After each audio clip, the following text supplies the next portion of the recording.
I'm doing great. Thank you so much. It's really nice to be on. I'm really excited. Excuse me. It's going to be a really exciting match today. We've got some bangers lined up. How you doing, Jacob? It's nice to meet you, man.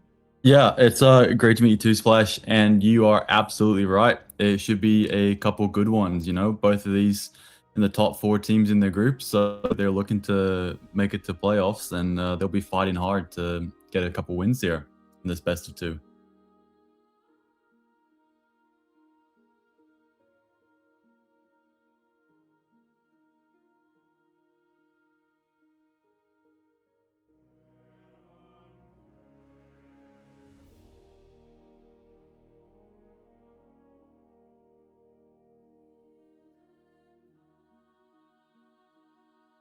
Jesus.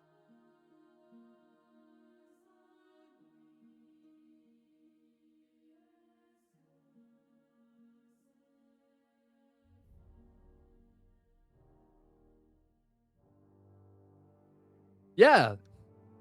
Yeah, for sure. Like, I think if you were to just look at it in isolation, the players on each team, there's not actually that much of a difference. Like, in terms of like LP differential, the biggest one has got to be in top lane, where like the top laner on Chef's Choice is a 1000 LP Grandmaster player. Whereas Hungry Hippos, we've got like a Diamond 1 player, still a top 1% player, but not in that Grandmaster caliber. But otherwise on these rosters, like everyone is going bar for bar. Like we've got multi-season challenges versus multi-season challenges. The mid lane matchup's going to be insane. Specifically the bot lane matchup today, I'm really looking forward to see what Daisy and Minju can get done. And we got to talk about these junglers, Jacob. What's going on in the jungle, man? It's going to be insane. Yeah, both Strawberries and Porin are two phenomenal challenger players in Oceania. I have no doubt that they're both going to be at each other's throats the entire two games. I mean, even if anyone's been keeping track of any of these players' ranked games recently, it's pretty insane what we're seeing Porin pulling out, to be honest. Yeah. Yeah. I think the most impressive thing, if you look at Porin's stuff, the win rates that this guy is posting, it looks like he's smurfing and he's playing in the hardest lobbies that we have in Australia. So like this guy is posting a 72% win rate on Ambessa Jungle in 112 games. 112 games and he's posted a 72% win rate with a KD of pretty much 5. And you might say, okay, he's an Ambessa one trick. He's not, man. He can play whatever he wants. It's insane. Yeah, I've got like 6 other champions written down below his name after Ambessa. Yeah.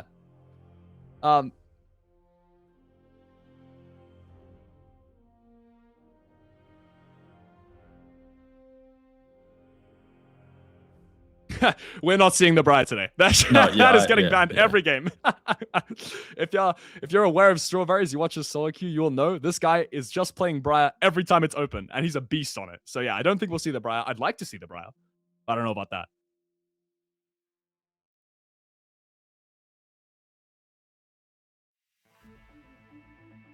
Yeah, so I think bot lane today is going to be the most interesting one. The reason it's going to be the most interesting, probably because there's a big difference in the caliber of support players in terms of just rank. It's like Minju versus Nay is going to be a really, really hard hill to climb, right? Yep. Nay does pull out some crazy picks though. I've seen him play some odd support picks in the past. Some Kennen and stuff. So he might be able to reduce that gap with something crazy. No, I'm not joking. I've seen him win many games on non-conventional sport picks.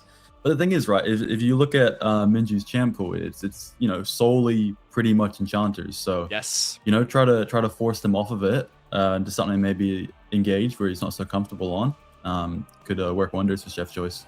Yeah, and I was gonna say I think this is a really important talking point because if you look at the meta in what's working in pro play around the world right now, the best thing you can do is pick roaming engaged supports. We're seeing Bard, we're seeing Camille, we're seeing Nautilus. This is not champs that Minju plays. Like straight up, Minju will not play Bard or Nautilus or Camille. Even if they're open, even if it's the best pick, they will just not play it. And the reason is because they're so damn good at enchanters that they can't play these other champs, right? And it's a waste. So it means that their playstyle is going to have to be very bot-centric. They can't do what's good in the meta right now, which is to send roaming support top at like level 3. They can't have their jungle play for topside, which is going to make Big Krog's life really, really hard. And so yeah, I guess we'll see how it goes. Botlane should be very, very interesting. Yeah, and I agree. Right, and I guess if we pull into that sort of thing, you look into the it has to be bot centric focus for Minji. Do you attack that? Do you try and pull out something along the lines of Blitzcrank? Is that something you want to go for? That's sort of your. Is that sort of your angle? Is that something Ma particularly, or sorry, Ma or Nay particularly like? Sorry. I Yeah, you take as it. Splash is saying, Nay's got a great bard, and same with Nautilus, Alistar. All these champs can and will roam and cause havoc in other areas of the map, and that's the great thing. You know, when you play an engaged champ, anything with a hook, right? Who cares if you're down XP? A hook's a hook. You're not doing it to cause damage. So, what's the itemization difference going to matter as long as you land the skill shot? So, I think that could play a lot of part.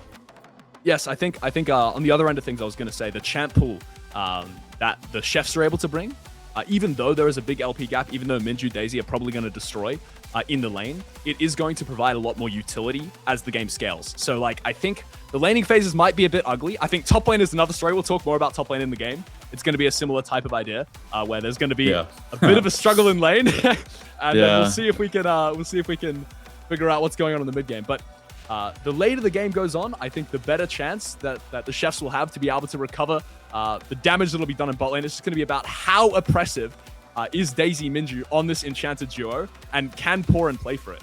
And obviously, so far, it's not been going too well, right? 4-4 for this like star-studded roster. And with that, we're gonna keep all that in mind and see how much of it comes into fruition into the draft. Might not be quite ready. In a bit, yeah. Yeah, it will come. definitely Draft is soon. on the way. Definitely. And it's going to be an Draft exciting is on one, the too. way. That's the good part. Exciting. Yeah. I guess we looked at the top side. Yeah, Big Krog. Beautiful thing about the top lane.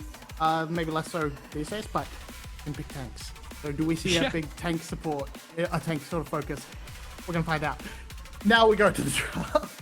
Awesome, headed into draft. Exciting, man. Yeah, no, I think we were talking about the tank support. I think the priority bans. Gee, we're already through, man. Couple bans coming up. Oh, yeah. The Olaf and Briar, definitely to be seen. Violet River does play some Olaf as well, too. And it's a flex pick now as well, too. So Orianna? just in case. Ooh, that's an interesting one. Okay, so Mars mid lane champion pool. This is an important thing. Are all the really OP picks on the patch. There's the Ambessa ban. Briar ban, Ambessa ban. These are two things that we predicted already. I think first pick here, got to be looking probably towards a top lane like tank, like some neutralizer. Exactly. You got to think Weak Side King is kind of just the goal right now for Hungry No Hippos. way, do not pick that. That's insane. That's insane. He's locked it in. That's insane. Minju's last ranked game, I think, was a loss on Camille, if I remember correctly from my check about half an hour ago. So. Oh my goodness. Okay. So but the viewers Big Krug does play Camille as well too. Yes. The viewers don't know what's just happened. Big Krug is just locked in, a skill check champ. That's really, really hard to pilot in a matchup where he's extremely unfaded, and his bot lane is going to win guaranteed. So if this guy just picks a tank, he's probably going to have a good time. Instead, he's gone, no, I win these. And he's picked like a hyper carry champion that's really hard to execute. And we know it's not going to Minju because Minju doesn't play engage. So that is a Camille top lane. That's what's happening here. And Shen is the counter pick. Right, just rates himself. So, fair enough. He's calling himself the Big Krug for a reason, right? Like, he's not out here being called He's a Little big man, Krug. So, why not pick a champ that has a lot of big character as well, too? We'll see if he turns into a Krug for Strawberries to collect after his full clear. I think Strawberries is going to look top a lot and just come kill that guy on the tower. That's what I foresee in the top lane. As Hui gets locked in. Yep. Probably looking towards the answering mage here on the other side. I mean, Chong's champ pool is a little bit tricky. He can play a few things. He can play like the Zed he's got. He's also got the Zoe. He plays like a few weird champions, but he doesn't play that conventional stuff. As Nefiri jungle going to come out. Porin can play whatever the hell he wants. So Nefiri jungle is a very good pick on the patch. Works okay with the Camille. Kind of link up on that assassination. They can dive the same target. So I think Nefiri would be a solid pick. You probably want a little bit more tankiness though. Because again, I'm looking at the fact that Minju's going to play that Enchanter. So I guess we'll see. Yeah, we'll have to see. And like you said, that Nefari does just offer even more lockdown though for the side of the Hungry Hippos, just with the ultimate. So definitely a lot of single target access right now for them. Whereas, ooh, Okay, so Mid lane this Ziggs. is an interesting one. This is a pocket pick for both Daisy and for Chong. So Chong and Daisy both play a little bit of Ziggs. Chong's got like 11 games on the Ziggs in the match history. It's not a particularly good win rate. So if that is a Ziggs mid, it's like he's good at, like, he can play it. Obviously, he's a very good player, but it's not a champ that he's necessarily comfortable in. It's probably okay into the Hui. The question is that a Ziggs versus Hui bot lane? If this was Korea, I would say it would be. But because it's OCE, because of the players' champ pools, I'm much more inclined to think that's probably our mid lane matchup. And we're going to see a hyper carry picked in bot lane for Daisy. Is Nocturne locked in? It's a pretty squishy composition on the side of Hungry Hippos. So I think Nocturne's going to have a good time. Also, that Nocturne Shen, excuse me, in combination, really, really potent. Very powerful thing to do. So I think it's going to be really hard. I'm looking at Big Krug to try and play side lane as Camille against that composition. It's already looking real tricky as the Galio gets banned out. They're saying they think it's Ziggs ADC in that case. Very interesting. My initial bet was going to be on Chong picking up the Ziggs. Obviously, Chef's Choice have a different read, and like you said though, Mar and the Nocturne is going to be pretty deadly. So yeah, still waiting on supports to be picked here. Who do you think is going to pick a first support? Yeah, so I think if you're Hungry Hippos, you probably want to hide it, because I think Minju's so important to your team.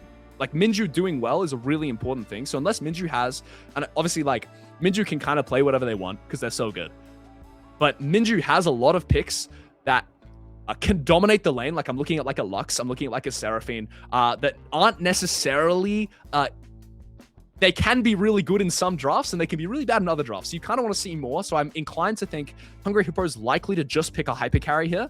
Like, I think Daisy will just slam a Zeri, or not a Zeri. He doesn't really play that. Probably like an Aphelios or a Jinx or something.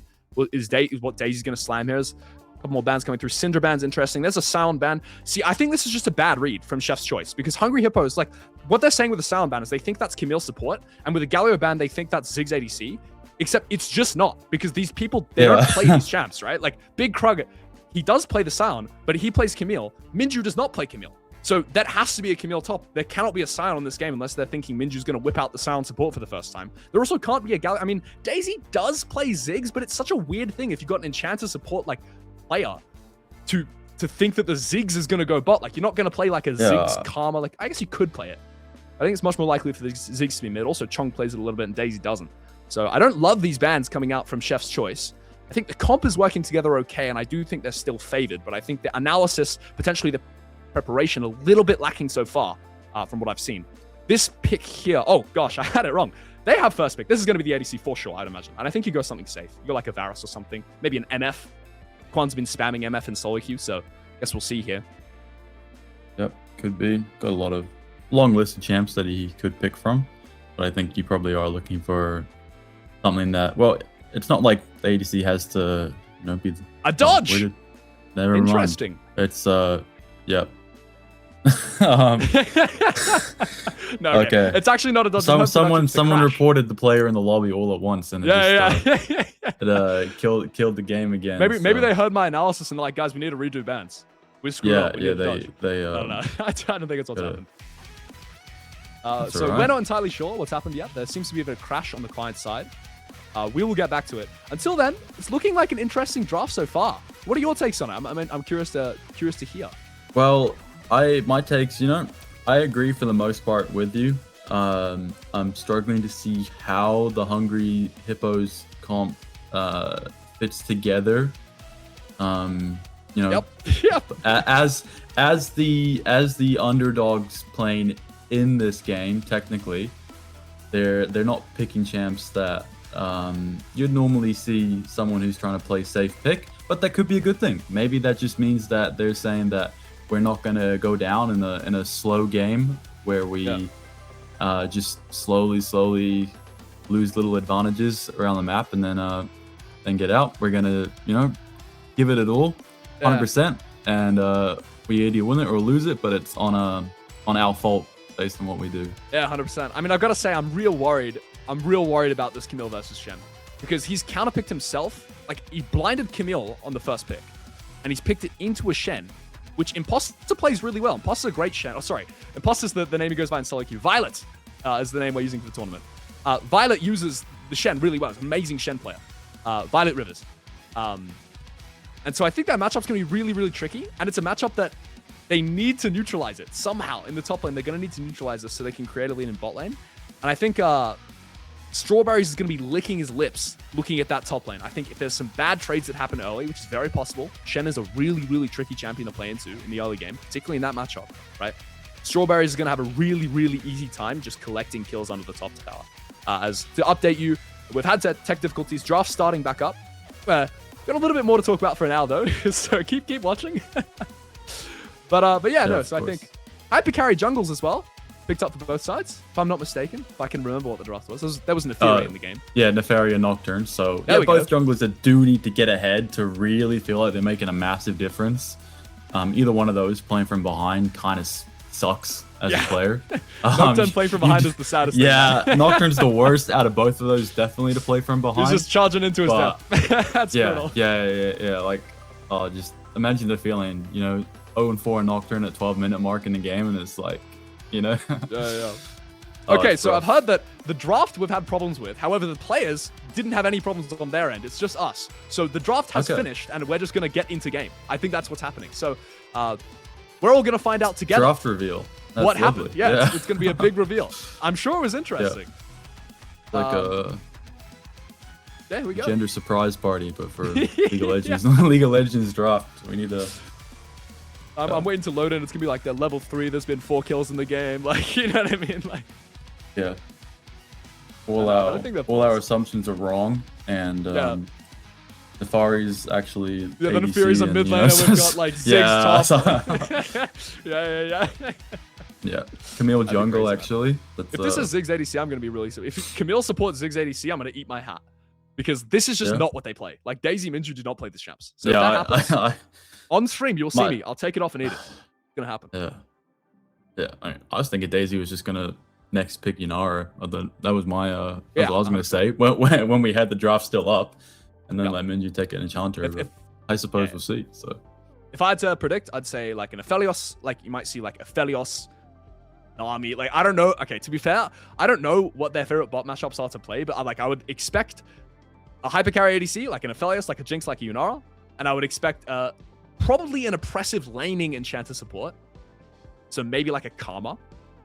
Maybe like a Lux type thing. I think for game 1, you kind of want to come out swinging with that pick. You don't really necessarily want to stick like one of your most talented players on like a Lulu or something, which is just like playing for the ADC. Probably want to try to gap a little bit. So I guess we'll see. As production, how's it going? We're hearing from production where... Okay. Only a couple seconds left, guys. I mean, maybe more than a couple seconds. Maybe 30 seconds. 30 to 40 seconds. Yep. That's me just speculating. I actually genuinely know. Minju, could play some Seraphine as well too. Yeah, we could see that. I'd love. Personally, I love Seraphine. That's quite strong right now. It's good in lane, and obviously... Seraphine got banned. Okay, production knows the draft. Huh? This is crazy. Never mind. I'm sad to hear about that. Never mind. Guys, I was going to tell an anecdote, but it looks like you're getting into game, I think. Hopefully. Yes! Here we go. All right, take it away. Here we go. Oh, yeah. All right. Let's get out of the fountain first. It's a good start. Yes, here we go. What? It's Hui ADC. Varus top? Oh, yeah. There's an Ornn. It's Minju on Camille support. What has happened? My analysis. It's all gone. Well, at least you don't have to eat your hat just yet because Chong did still take the Ziggs instead of Daisy picking it up. But Daisy on the Sliver was probably not my expectation either. Oh my goodness. Nays on the Shen. Varus is going to get taken low here. Camille already roaming. Minju's trying to make a mark early on. So this is really weird to me. Like, obviously, this is what you do with Camille support. This is why it's so annoying. Like, you can see the Varus just can't play the game. He's also picked a lane bully champ, and now he's starting lane with 0 HP and no teleport, already down a pot, right? So this is what Camille support does. But I'm really concerned because Minju does not play this champ, and it is the hardest pick on the patch. Like, it's like Pyke is really hard. Camille is insanely, stupendously hard. He's still lingering around here. What's going on? Oh, he wants this. He's going to take a hook shot in over the wall. Stuns up the Varus. Varus has to hit the barrier just to walk on the tower and is going to make it out, but does get ignited. So, yeah, a couple sums taken out early there. Still also got no death yet. River Shen. So I don't know what Nay's doing, to be honest. I think Nay saw Nay saw Minju making plays and he got jealous. As here we go. Camille just eat midair. Yeah, Minju wanting to get a re-engage, but not connecting there with the grapples. And he's gonna be here just to, just support his top laner a bit. Yeah, it doesn't look like anything really is going to go down. We've just got a 2v2. Guys, we were meant to have fixed lane swaps. Oh, hookshot back in again. Disgusting. Okay, but that was a bit of a rough mechanic there from Minju. Little E-flash fail. Violet's still, still in range here. Ornn can be quite deceptive on that early damage output as well too, especially once it's level 3. Yeah. I think he will struggle a little bit to find purchase onto the Varus, although Minju has just overstayed again, and this time he's going to force the Varus flash. Yeah, but the change... Oh, no start. Varus is going to get some poke back though. Then Q just wider than Ornn. And that's an interesting little bit of tech you see. You can get the grapple onto the Ornn pillar. Yeah. And he tried it like 4 times, didn't he? Ooh. Yeah. Now, Sliver might be in trouble here. Has to flash out. As yeah, we got a supportless Sliver because Minju is just walking back from base now. I love this. I love this from the Ornn because it doesn't actually do anything. Like, you think that you're freezing into the Varus, you're like, oh man, this is awesome. Okay, actually the reason... Okay, never mind, I take it back. I was going to say it doesn't do anything because Varus can just farm from range, so he's chilling. But you see how much Violet is respecting because he's terrified that Minju is still there. So he's like full chilling, not doing anything when he could just shove the wave, and you can see he shoved the wave in anyway. If Ornn freezes again, I'm going to lose my mind. That's so funny. Ziggs is going to get stunned here by Nivea. Nay in with the taunt, and stream's a little bit frozen for me right now. He lived! Everybody lives. There we go. That's okay then. For them too. I'm not too sure. Did it freeze for you as well? Yeah. Okay, cool. Oh, guys, worried it's my internet for a second. But we're I think the upshot of this supports mid now. Yeah. I was gonna say, I think the upshot of this, if you look at the flashes, like the Hungry Hippos, they're kind of struggling, man. The flash economy is not looking too good on the bot side of the map. Like Daisy lost his flash, Minju's lost his flash. On the other side of things, Nay's got the flash on Shen. Chong somehow escaped out without flashing. We've got a fight. Do have a fight indeed. Varus is going to get pressured here. Violet River in trouble. Might be going down. First Blood is going to go over to this Nefari, but the Flea does connect from the Nocturne, and the flash out from Nefari is going to get him almost out of the way. And now Nocturne's going to be in danger. He's 3v1, and he's going to... Yep, he's going to go take him down. They're going to give the kill over to Nay, and Nay picks it up.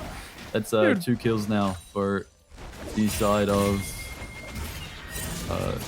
Jeff's choice. The Chiefs, yeah, man. What an insane blunder from Strawberries. That flash so overzealous there, trying to chase out the Neferi, but he's flashing into 3 people, man. I don't know, like, I can understand the greed. I can understand he feels like he needs to get something going here. Let's check out the replay. Ornn walking into the top side here.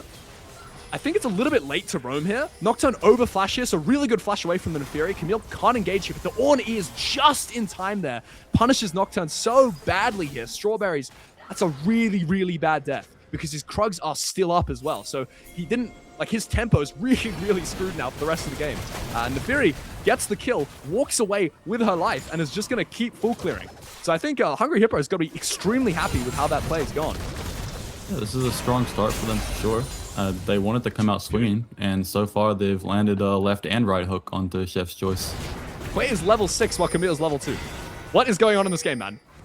This is what, like, this is just so silly, no? Like, what does this matter? Like, we have level 2 people looking around the map at 5 minutes. There we go, level 3. Congratulations. Finally. Yeah, I mean, nothing really happening in bot lane here, and I gotta say, it's not great.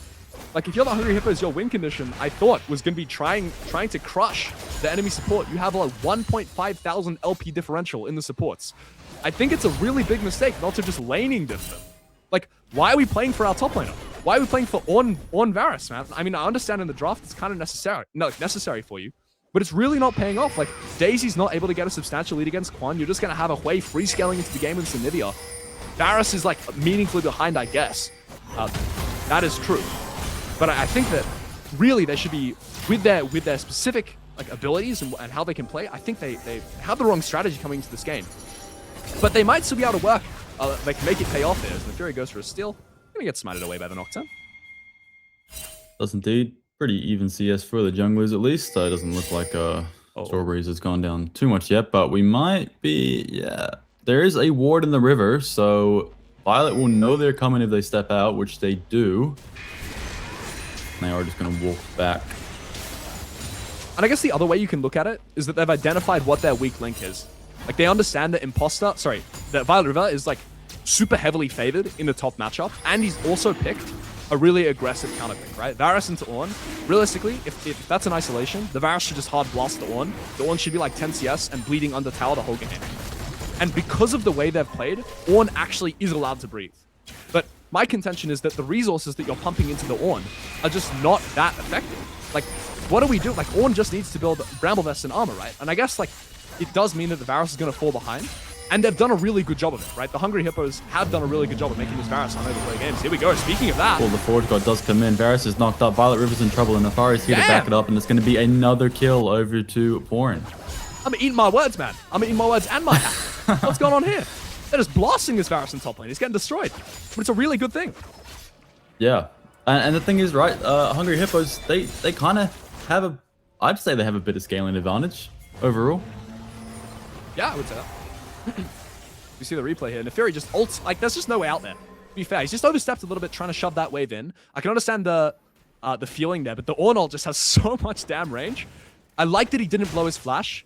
I do not like that there's a 2-0 Nefari in the game now, running around with a 600 gold lead over Strawberries. We were talking earlier, before this game started, about how it feels to be a Nocturne when you're behind. And it's like you're in one of those murder mysteries and you're turning off the lights and it's like, okay, who's going to die? Like, who's the murderer going to kill? And the answer is the Nocturne's going to kill himself, because the second he ults, then he just immediately gets one shot, right? Like, that's how it feels to play a Nocturne when you're behind. And I think that's what's going to happen in this game. He's 0-1, already 600 gold down.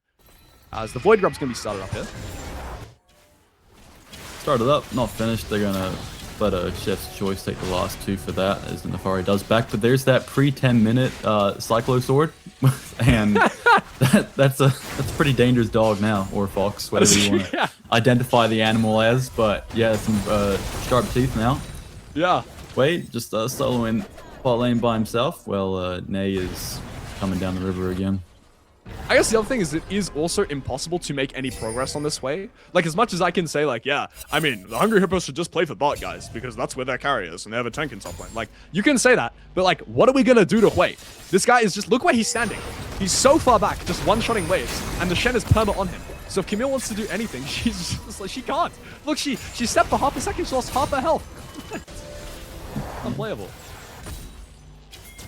I think both ADCs are probably okay being left there by themselves. I mean, they don't lack wave clear at all. Yeah, exactly. More about just not being able to create an advantage. You might have a fight here in the top lane. No, okay, never mind. Observe's just going to cut away. I think it was okay. The Varus was looking chill.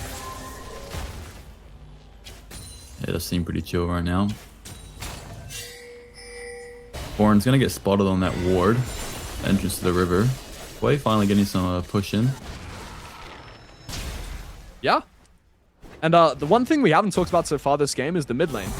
And I actually don't think we're going to get a chance to talk about it, because we're about to see a very dead Varus on our screen. We're not. Nefari, I think, has got ult up and is probably just going to go into the Varus if a wave does connect. But Violet River, he's keeping the wave out of the Nocturne's range. coming, Shen's coming too. They don't have Shen ult yet. Oh, nope. Yeah, Varus is done. 40 card is going to flash away from it. Now Camille's in trouble. That is Minju that's going to go down, and the Nocturne looks like he wants some more. Anivia's joined the fray. It's a 3v2, but now there's a tower to protect them, and Ziggs is also back. So all the top side is top side, plus the mid. Very much so. I mean, what an insane cover from Strawberries there. It's a really, really good angle to find here, because we were saying, like, this play is so obvious, right? This Varus is so dead. He still misplayed a little bit. Probably should have played a little bit close to his tower there. Immediately one-shot. Good flash to delay a little bit for the Nocturne. Just immediately one-shots Camille, and we're coming back to life here, because we've got to fight. Yeah, back to life here, and Nay's in trouble. The bomb is going to get flashed away, but it does die in the into Nefari. Porin is just on a tear right now, but he's going to get walled off, and Anivia takes it. The Glacial Storm ticks enough, and Porin takes his first death. Okay, so it's not all doom and gloom for the Chiefs. That's 2 pretty proactive plays in a row there. Nocturne got a kill. Now Anivia got a kill. You really, really need this Anivia to get ahead if you want to win the game. She's not amazing into the enemy comp, but she is very, like, good champ. Like, she's just a solid champ in general, and she's going to be very important for helping you secure those objectives. So if Anivia gets a gold lead, that's something I can see. Like, particularly with this Varus being behind, we're going to need our other carries, our other solo laners to start doing well. So check out the replay here. Here's what happened. The Fury just ults over the wall onto the Shen. The flash is not enough to save him. Gets the reset as well onto the Anivia, but it's a little bit overzealous. Because the Fury actually chose not to flash that. It's kind of interesting. Guess he was dead anyway.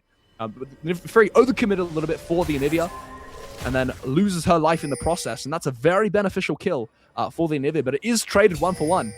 And the Fury now 3-1, has a Cyclo Sword and boots, except Nocturne did finish the first item. So we are kind of at item parity for the moment in jungle. But it could snowball out of control pretty quickly. I'd say Porn's still pretty dangerous for sure.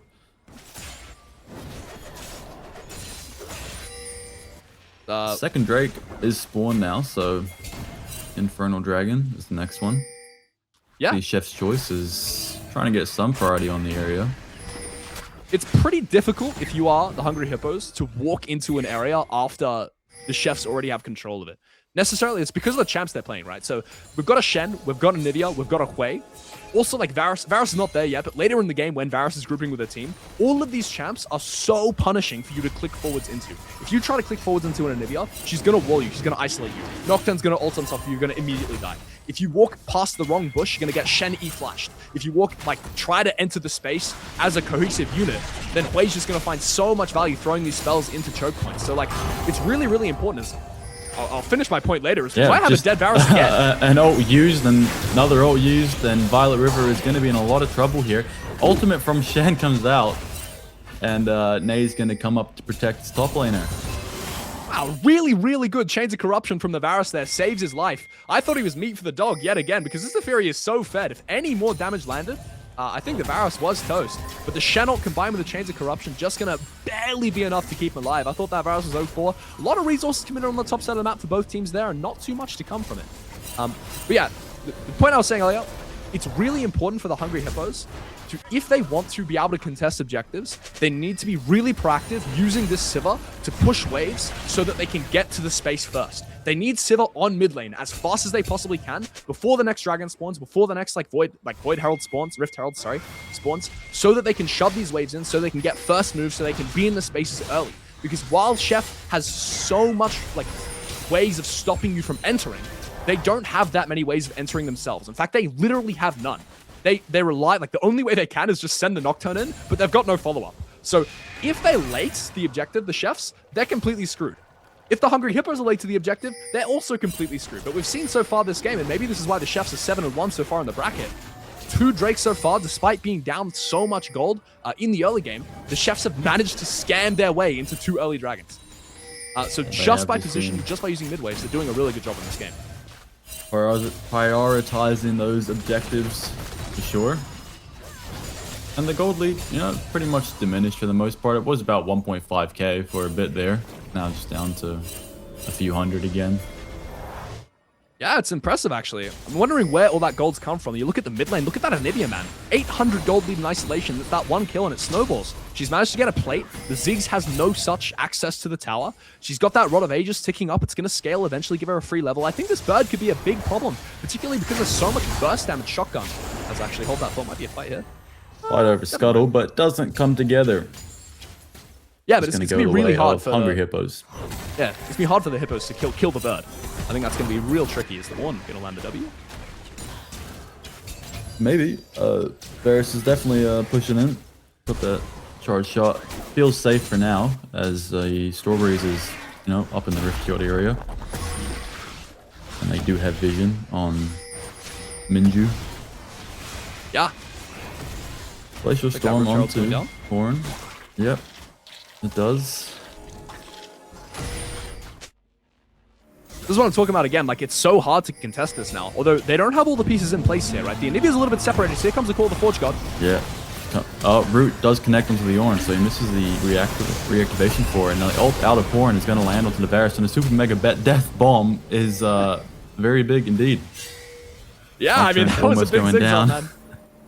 Yeah, I mean, this Varus is having such a tough game, bro. 0-4 on the Varus. Yeah, it's a really bad game for the Varus. But, never mind. Hold on. It might be a bit of a worse game for Nay too right now, as he's just gonna have to walk away there in the end and use a sweeper to take the ward out. Yeah. One thing I want to point out, right, is you might be thinking, damn, this Varus is getting blasted. And you would be right in terms of kills. Look at the gold lead in top lane. This Varus is 0-4, and he's only 48 gold behind. The reason is, there's two reasons. He's got Cull, and the matchup is so good for Varus that even though he's 0-4, he's just pushing waves in and blasting the towers. There's a Shen on bot lane. It is a... Sivir is gonna have to run away here. Does manage to move out of the way and not take their first death yet. Has been holding somewhat of an advantage so far. We see a little bit of a CS lead, and you know, 800 gold to her name. It's gonna be making Daisy feel better. It's a shockingly large amount of gold to be up, actually, given they're just like 10 CS ahead. I wonder where all that's coming from. Maybe you'd think tower plates, but I think Daisy got had that much Cull as access to well the tower in too, that match. early on. Right, yeah, sure. It's like a bit of a skirmish happening around the river. I'm interested to see who's going to win the vision control game, because again, both teams not particularly great at being proactive. Like, I'd say that the Hungry Hippos probably have a... Actually, I'll take it back. Hungry Hippos have a great comp for going in season space. But it's really hard to do it into the Chef's comp. So I think it's going to be really difficult to get deep vision in the enemy jungle. I think deep vision, like this ward that you see on the Raptors here, spotting out on a Fury, is going to be at a premium this game. 22 seconds on the Dragon. And it's going to be really important to see who gets here first. You can already see the Chefs are hungry. They're salivating. They are getting to these objectives first. How do you walk into this river? They're already set up in it. The Shen is already in place. Yeah, there's a line of wards right through the river. If you look at the map, they've got a lot more vision control. And we do have a TP up for Ornn. Yeah. If he wants it. While they're setting up, top's bleeding. Although it looks like we're going to have the fight starting here. They've actually managed to find a little way in. Yeah, Sivir's going to be throwing those ricochets onto Tway and Shen, and the bomb connects onto Tway. Yeah, Tway's going to go down. Hextech Ultimatum does land, and that is going to take out the Nocturne. Sorry, no, the...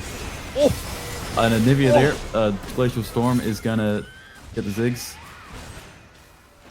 What an amazing Anivia wall that was. That was insane. That play looked so terrible for the Chefs. But somehow they managed to pull it out. That's really, really impressively done. That fight, the start of it, is terrible for the Chefs. Like, allowing a little chink in your armor like that, allowing the enemy comp to enter river when you're playing this, because I guess they dropped a midway. The Anivia TP was kind of late, so they... I'm going to hold this thought, because what is Neferi doing? Neferi's not going to do much, just going to get blasted by the Anivia. Sivir is now driving the Rift Herald, the mid lane, trying to get at least something out of the play, but is now going to be taunted by Nay and feared by Nocturne. It's going to flash out. Wait! Never mind, turns it around, and that's a dead Nocturne. And Shen is going to just walk out. Massive big brain play out of Daisy. Yeah, I don't know what Daisy's seeing, man. That's vehicular manslaughter. But impressive for sure. Wow.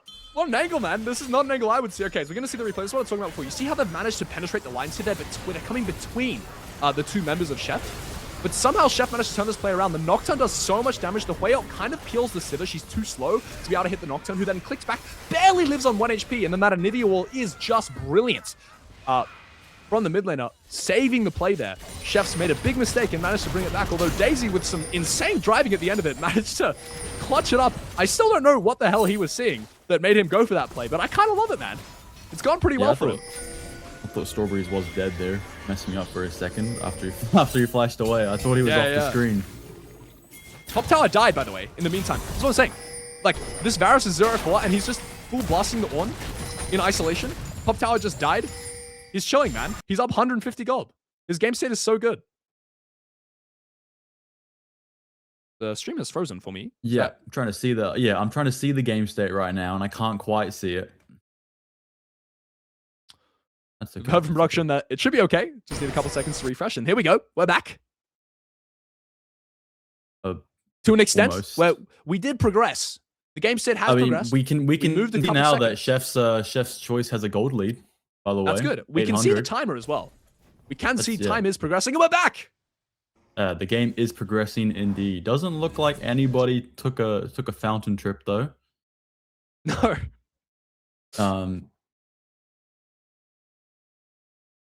And we're hearing, yeah. I mean, there's a bit of an interesting game to watch. This is not usually what happens in a game of League of Legends. There isn't we don't have hydration breaks built in. Oh no. Well, I mean, yeah. Although in this game it looks like we do, so that's hydration breaks. Maybe we should start playing ads. I don't know. That's yeah. What is it? Macca's match break. That's Macca's match break. Yeah, that's the one. That's the one. Every time. We're not sponsored, just to be clear. SBS. No, that's just So my this is memory, what you happened know. while we weren't looking. Wow. The Observer baited and switched us there. We thought we were getting a Nocturne ult mid. We're actually getting one on bot lane. If Fury went down, that's a big deal. That's a lot of gold. And Camille easing onto the Varus, who's barely going to make it out. Looks like he's going to escape. The heal comes out. Well, we obviously don't know what happened here, so this is very exciting. Varus, Jesus Christ, the damage. Where did Camille just go? Double Insane kill for Violet River. there. Yeah, don't mess with this guy, man. Well, see, that's the thing is that, sure, we talk about engaged roaming supports playing from levels down.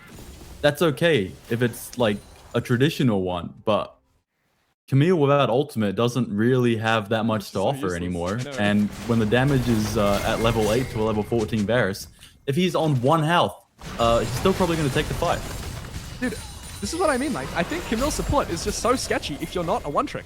If you're not like a Korean one-trick, I understand the people they're playing against are also from Australia. But like, if we're not a Korean one-trick and we haven't been practicing an insane amount of this champ, it's really hard to make it work. And we did see Minju is doing an insane job in the early game. But it's now when the Camille support, like the Camille support masters, make the difference. If you watch Carrier on Camille support, now is when he's finding the angles. This is not what we're seeing yet from Minju. He's going to have to find, they're going to have to find something magical. I do believe in them to do it, but I think it's going to be really hard. Look at Mar right now, by the way. 3 items in. Just got the Bloodletter's Curse, so now My goodness. Juan's going to be doing heaps of damage on the way as well. Yeah. Is that Grower? It's a bird of prey. Yeah. If I'm the Neferi in this game, I'm looking at that mid laner and I'm actually just in despair. Because my job is to assassinate, right? But their most important person, if I go on them, I'm going to be turned into like a little puppy, man. There's no shot that I can go at that bird. Bit of a 4v4 here. As, the Fire just walked up a little bit too far. A Cooler Forge Guard does come in, ult onto the Camille from the Nocturne. As we're going to get a lot of darkness for everyone, and no deaths quite yet. Sivir does have to flash out, and that is going to be the Sivir taken down by Anivia. We've got Camille, Hextech Ultimatum doesn't do that much.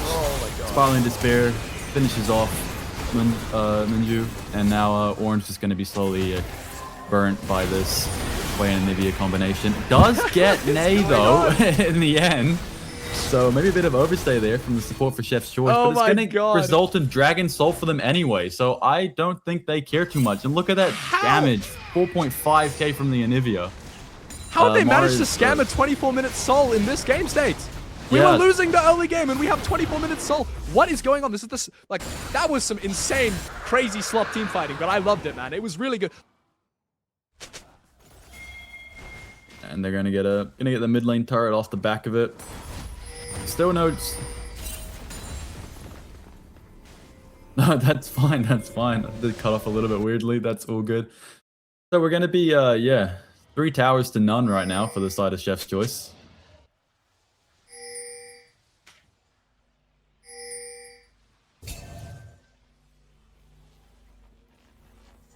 That's completely fine. So it looks like Splash is just gonna take a quick break while he fixes his mic.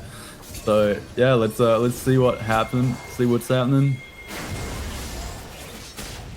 And we're gonna be getting Shannon and Nivea looking to. All right, we're almost good to go here. And you can just see how far pushed up Chef's Choice are right now. All 5 members above that halfway river line, just looking to, put the oppression out. The Glacial Storm Checking. is gonna not get the advantage of the crystal wall there. Okay, I'm back. I'm so sorry about that. No, guys, I got too excited. I ripped out my mic. But we're back. Okay, what happened while I was gone? Looks like we're doing Baron. Not much. They just all pushed up, put a bit of pressure on, and they're gonna use that pressure now to get Baron. Just, go then, man. Pretty standard play, all things considered, when you got Dragon Soul at 25 minutes and are ahead in gold. I mean, good luck walking into a 4,000 gold lead in Nivea with a Dragon Soul. Like 26 minutes. Yeah. The fact that Mara is this ahead is really impressive. We see Nivea. And you can see, gonna get that, Zonya's next, so even extra survivability to safeguard that 700 gold bounty. Yeah, I mean, it's just undiveable, right? I think this is where you start to question the drafting identity, right? I think the Hungry Hippos, they need to start rethinking. Because in this game, like, you are going to get blasted if you don't play to your strengths. And I think your strengths are having a hyper carry on the ADC, having hold on a second. And ADC is now dead. That is ADC, no more yeah. Daisy. Just a straight Glacial Storm, Crystal Wall. Can't spell shit, all of that. And yeah, dead Sivir. Just been pushing on base here, really. Yeah, I mean, this is so hard to play now. The problem is, like, think about if you're Camille right now, how do you do anything? If you go on anyone, you instantly perish. It's not even how do you do anything, it's what do you do. Look at him, he's just walking. This is like, and I don't blame him. There's nothing you can do. This is the best you can possibly play in this situation. It's just the nature of the champion. It's so unbelievably difficult to pull it off. And in some situations, you just can't. As we're going to see, the base is getting destroyed, and they can do nothing about it. We're going to take 2 inhibs and just walk away like nothing happened. They're taking the wife and kids. Yeah, all of it. And it doesn't look like they're going to be making any child payments either, as they have 7,000 gold lead at this rate. Yeah. I mean, it's just, okay. If I was to, let's play both sides for a second. Is there a way back in for the Hungry Hippos? That's the question. I always love asking this question. Most of the time, it's a pretty bleak game state if you have to ask this question. And I would say this is one of those times. This game state looks really, really bad. But if there was a way back in, it looks like someone with a big shutdown, specifically the Anivia, and this is sounding quite far-fetched as I'm saying it, doing something really dumb. So I think we're going to need this bird to get caught out of position. Potentially, Minju's needs to find some crazy angle. But it's just so unlikely. Like, Mara's been playing at such an insanely high level this game. Barely made any mistakes whatsoever, if made mistakes. I mean, everyone makes mistakes every game, but the game of League of Legends that Mara's playing is super clean right now. And if you're a Hungry Hippos fan, you need him to end. Yeah. Probably not going to, because he's one of our S tier players in the OCL right now. As the stun does land on the Faro, but just out of range for the Glacial Storm. I mean, you can definitely see why. It's not an easy game to be playing an Ivy either. And some of the situations that he had in teamfights in the earlier game were not easy ones to play out. Like, he had really tricky jobs to do. But he just did a really good job of it. Like, he just navigated the situation so well, came in with the clutch walls when he needed to be, put the wall up. Unplayable for enemy team. Saved some really losing plays. They made some positional errors. They screwed up in the river a couple times. He had mid priority when it mattered. He was able to move to the fights, and he's just done such a good job putting his team on his back this game. And also something I'd like to point out, look at that top lane. Look what's happened up there. Since we 2.3k gold lead, yep. Yeah, you can't keep this guy down there.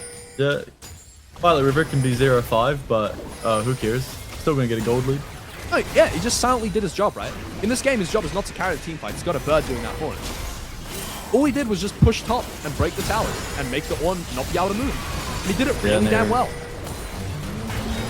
Could be a little bit of a catch out here now as the Varus, Varus is caught out. That's going to be Violet River going down. Nocturne's in amongst everybody. The Neferi is going to get taken out as well as Camille though. So, you know, a little bit of a blip there, but doesn't look like it's going to amount to anything. Except the game potentially being lost. And the question is, and then what, right? Like, the Hungry Hippos find this beautiful angle. Yes, we one-shot a guy, and it's like, and now what do we do? Because the Anivia is still fine. It's completely fine. In fact, it has Egg and Zhonya's, and there's still a Fae alive, and it's like, actually, we can do nothing. We just lose. Like, it's unplayable, these extended fights. Great angle, I've got to say. Minju found a beautiful one. Really good engages. Shen almost died there. But it literally doesn't matter. We're playing a shotgun comp. Enemy team just out-tanks us. Look at the damage dealt. Ziggs did so much damage, and they lost that fight. Yeah, it was hard losing. 6,000k damage. Not 6,000k. 6k damage. 6,000k would be a lot. That is. That was just Elder Dragon. Yeah, it's gonna get started here. Well, I mean, you know, that soul made the difference there. The Mountain Soul definitely playing a part in that fight. You see those super low health bars, that extra shield. Probably saved a couple members there. Yeah. I gotta say, I think if they had shut down, or not shut down, but taken down anybody except the Varus, maybe that could have been a little bit better. As he's gonna get the steal. The steal does land for Porn, and that's gonna be Elder Dragon over to Team Hungry Hippos. He jumped over the wall, and the Fox snatched the dragon out of Nocturne's hands. And then I'm gonna ask the same question, and now what? We have Elder. All right, can we win? I don't think so, guys. Hold the base. This is it's still unplayable. Like, we have Elder. But you have to do more than just hold the base. You have to do something here, right? Okay, but what with this is Elder, is there a chance? I don't think so, man. I think it's just so unplayable. We don't have our Theory. They're just going to end. I mean, you know, ults are up. Hextech ultimatum from Camille, if it lands onto somebody, is going to be pretty deadly. But it doesn't. The Ziggs ult barely got past the mountain shields, to be honest. As yeah, we're getting Hextech ultimatum does come through, but it's just not going to amount to anything here. Minju's taken out. Oh, okay. There we go. Varus, but it's not a shutdown. Let him cook. Are they cooking? Wait, they might be. The Ziggs is cooking. No, Anivia goes into Zonya's. Mara's in danger here. Hui's in danger. Nocturne's in danger. Everybody's in danger. Oh, the flea does connect from the Vari ultimate, so Hui might get out there alive, but that is a massive fight here coming through for Team Hungry Hippos. Okay. And they're gonna push towards Baron, potentially. Guys, they found the answer. They found the answer to my and then what question. The answer indeed. Just kill them all. Just rely on your Ziggs, just one-shotting everyone. That's insane. He's throwing real-life bombs now. It's doing crazy damage. One impressive play from Chong on the mid lane Ziggs, man. He's getting gapped by Anivia all game, and when it matters, he stands up, and his team's going to secure a Baron. Suddenly, this gold lead is 2.6k from 8,000, by the way. Just like that, all gone. Elder's gone. Looks like we're going to get Baron. We are only one inhib, by the way. Only bot wave is the inhib. Baron's going to get secured here. That is a massive turnaround. Is this game winnable? Did I curse it? Did I do the Matt curse? It might be winnable. I mean, you've got the ornaments, you've got a Ziggs, and you've got a Sivir. So I mean, we got to check out this fight here. How did this happen? So the Ziggs ult lands on play. It's a really important priority target. Ornn absolutely whiffs everything, but it doesn't even matter because all the damage that Camille ints as well, right?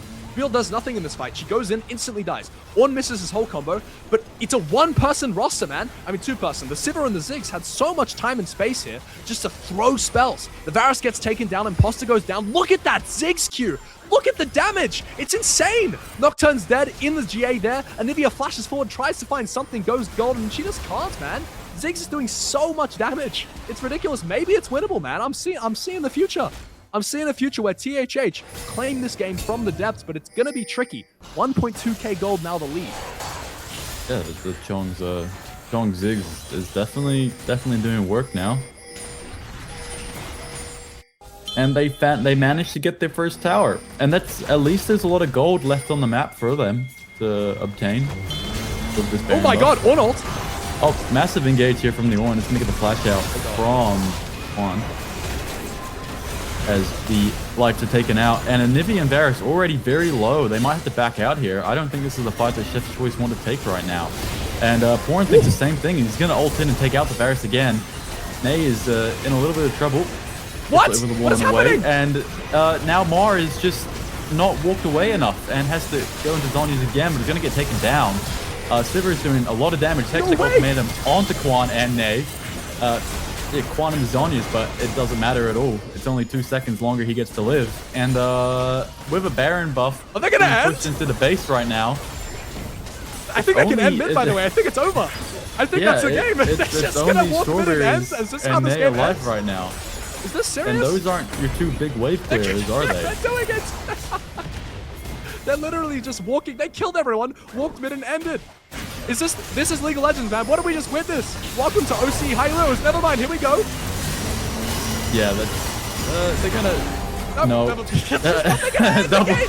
kill for Ziggs. And that is the game over. Wow. What an insane game. You're kidding me. Yeah. You know, the Hungry Hippos, they hungry and they wanted it, didn't they? They did want it, man. That was insane. They wanted it. I was signing off the obituary, man. I was sending the will. That was crazy. I mean, it's just the Elder Steel, right? Like that's all it is. It's just an Elder Steel, and then the game's won off the back of it. What an amazing steal, man. I did not believe when that Elder Steel happened. I was like, wow, what a crazy dumb decision from this Fury. He's just lost the game. No. The Elder Steel and the Ziggs in combination, man, insane. It's so impressive. What did you think, Navin, about that game? We forgot one crucial thing. That is the 500 CS civil win condition. Nah. If you check, not quite, had 400 CS, so not quite there, but with that Elder Dragon in pocket, it was enough to sort of save that thing, as you called out correctly. Chong and Daisy in that final team fight around the base. That turned it all around. It really did come down to just those two with the Elder Dragon on their back, and then that follow-up fight in the in lane, which completely undoes a whole game of really well done play, well made plays by Chef's Choice. I like the early game plan from the side of the Hippos. They came in with a very solid idea to their comp, and that was shut down the Varus. Civ is going to scale quite comfortably alone in the bot side, but the mid lane, like, isolate these two solo lanes. Didn't work out so well in the mid as Ma got into a wonderful position on their own, but shutting down the Varus was the goal. Didn't quite work because shout out to Violet River, fantastic laning individually, kept himself even, made a very useful 0-5 Varus. Yeah. But didn't matter in the end because Elder Dragon, if you lose that smite, you can just lose games off of it. How do I make my Varus tops in solo queue when they go 0-5 be that useful? Can I channel that? Is that a thing? I want to seal that. That was so impressive. I mean, he still lost, obviously, but it was a freak accident, I would say. Yeah, I wanna get better at stealing Elder Dragons as well too. That Yeah. Can my jungles do that actually? Yeah. Can I just have the Defira jungle well from last too. game? Yeah. Absolutely. That's all you want. Only every dragon could be stolen. That's the only skill you need as a jungler. Steal the objective. Well, maybe it was one big strategy all along because we were saying, oh, how do we get a 24-minute soul? It's because they wanted the 30-minute Elder. Oh, Yeah. wait, so smart. Yeah. Exactly. Just give soul and then steal Elder. Always delay your soul. It's their main It's the main comeback condition. It's never take soul. Soul is bad, clearly. Don't look at statistics. But with that, what I guess how do we feel? How are you feeling for Hat Splash? Because we did get to see Minji take that. Yes. So okay, I would have eaten my hat. Here's the conditions for me to eat my hat. I would have needed Minju on Camille, complete insane 1v9 performance, and Ziggs ADC. And you would be watching me right now, knife and fork. I would be digesting, probably. I would have already eaten it, to be honest. The second the game ended, right? But that didn't happen. I think we saw Minju on Camille. Honestly, I was impressed with how not awful it was mechanically. The mechanic, I thought like it was impressive. What I saw was mostly like really good, which I guess is expected because Minju's an insane player. I just don't think the game impact is what that guy's capable of on the other picks. You know what I mean? So I think the Camille support, sure, like it was okay showing. I think we did see the downsides of it, like pretty heavily. And I do think that Minju is the type of player that if put on something else, can just win the game on the spot by themselves. And so I don't think Camille support is necessarily what they should be looking at. I think just play to your strengths, man. You got like literally the GOAT like Enchanter support in our region on your team, man. Put them on Enchanter. Put them on. You got an insane bot lane. So, and I don't think they're playing for bot lane enough, in my personal opinion. So I'm not going to eat my hat. I don't think the Camille did well enough. I think the Ziggs was a mid lane as well. But that being said, like, I was not unimpressed, but it could have, could have been an Enchanter and we would have won the game. That's easier. We did win anyway.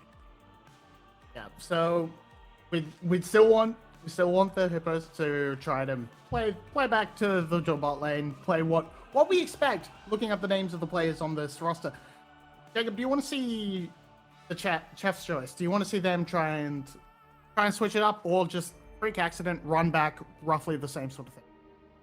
No, I think their game plan, it was correct because again, the only thing they didn't do was guard the back of the dragon pit. So, I mean, they just had to put somebody behind the dragon pit and they win the game. That's really all it is. And to be honest, putting someone behind the dragon pit when you're on the red side, it feels like they're not to do anyway. So I'm a little bit unsure how they let that slip up and get through. But I don't mind the way they played at all. I think they did play super well. I mean, we can joke about Soul in 24 minutes, but that was off the back of a good performance. So yeah. I think that, as we head to a break, I think seeing them do that again in game 2 is still a winning strategy for them. All right, casters have put that on what they want the teams to do next break. After the break, we'll see if the teams agree.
And welcome back to Welcome Oceanic back. Champions League after a wonderful, a bit of a scrappy game one coming out from Yep. Chef's Choice and the Hungry Hippos. The chefs, they chose, they cooked, and it may have gotten a little bit burnt at the end, but we have to talk about it properly.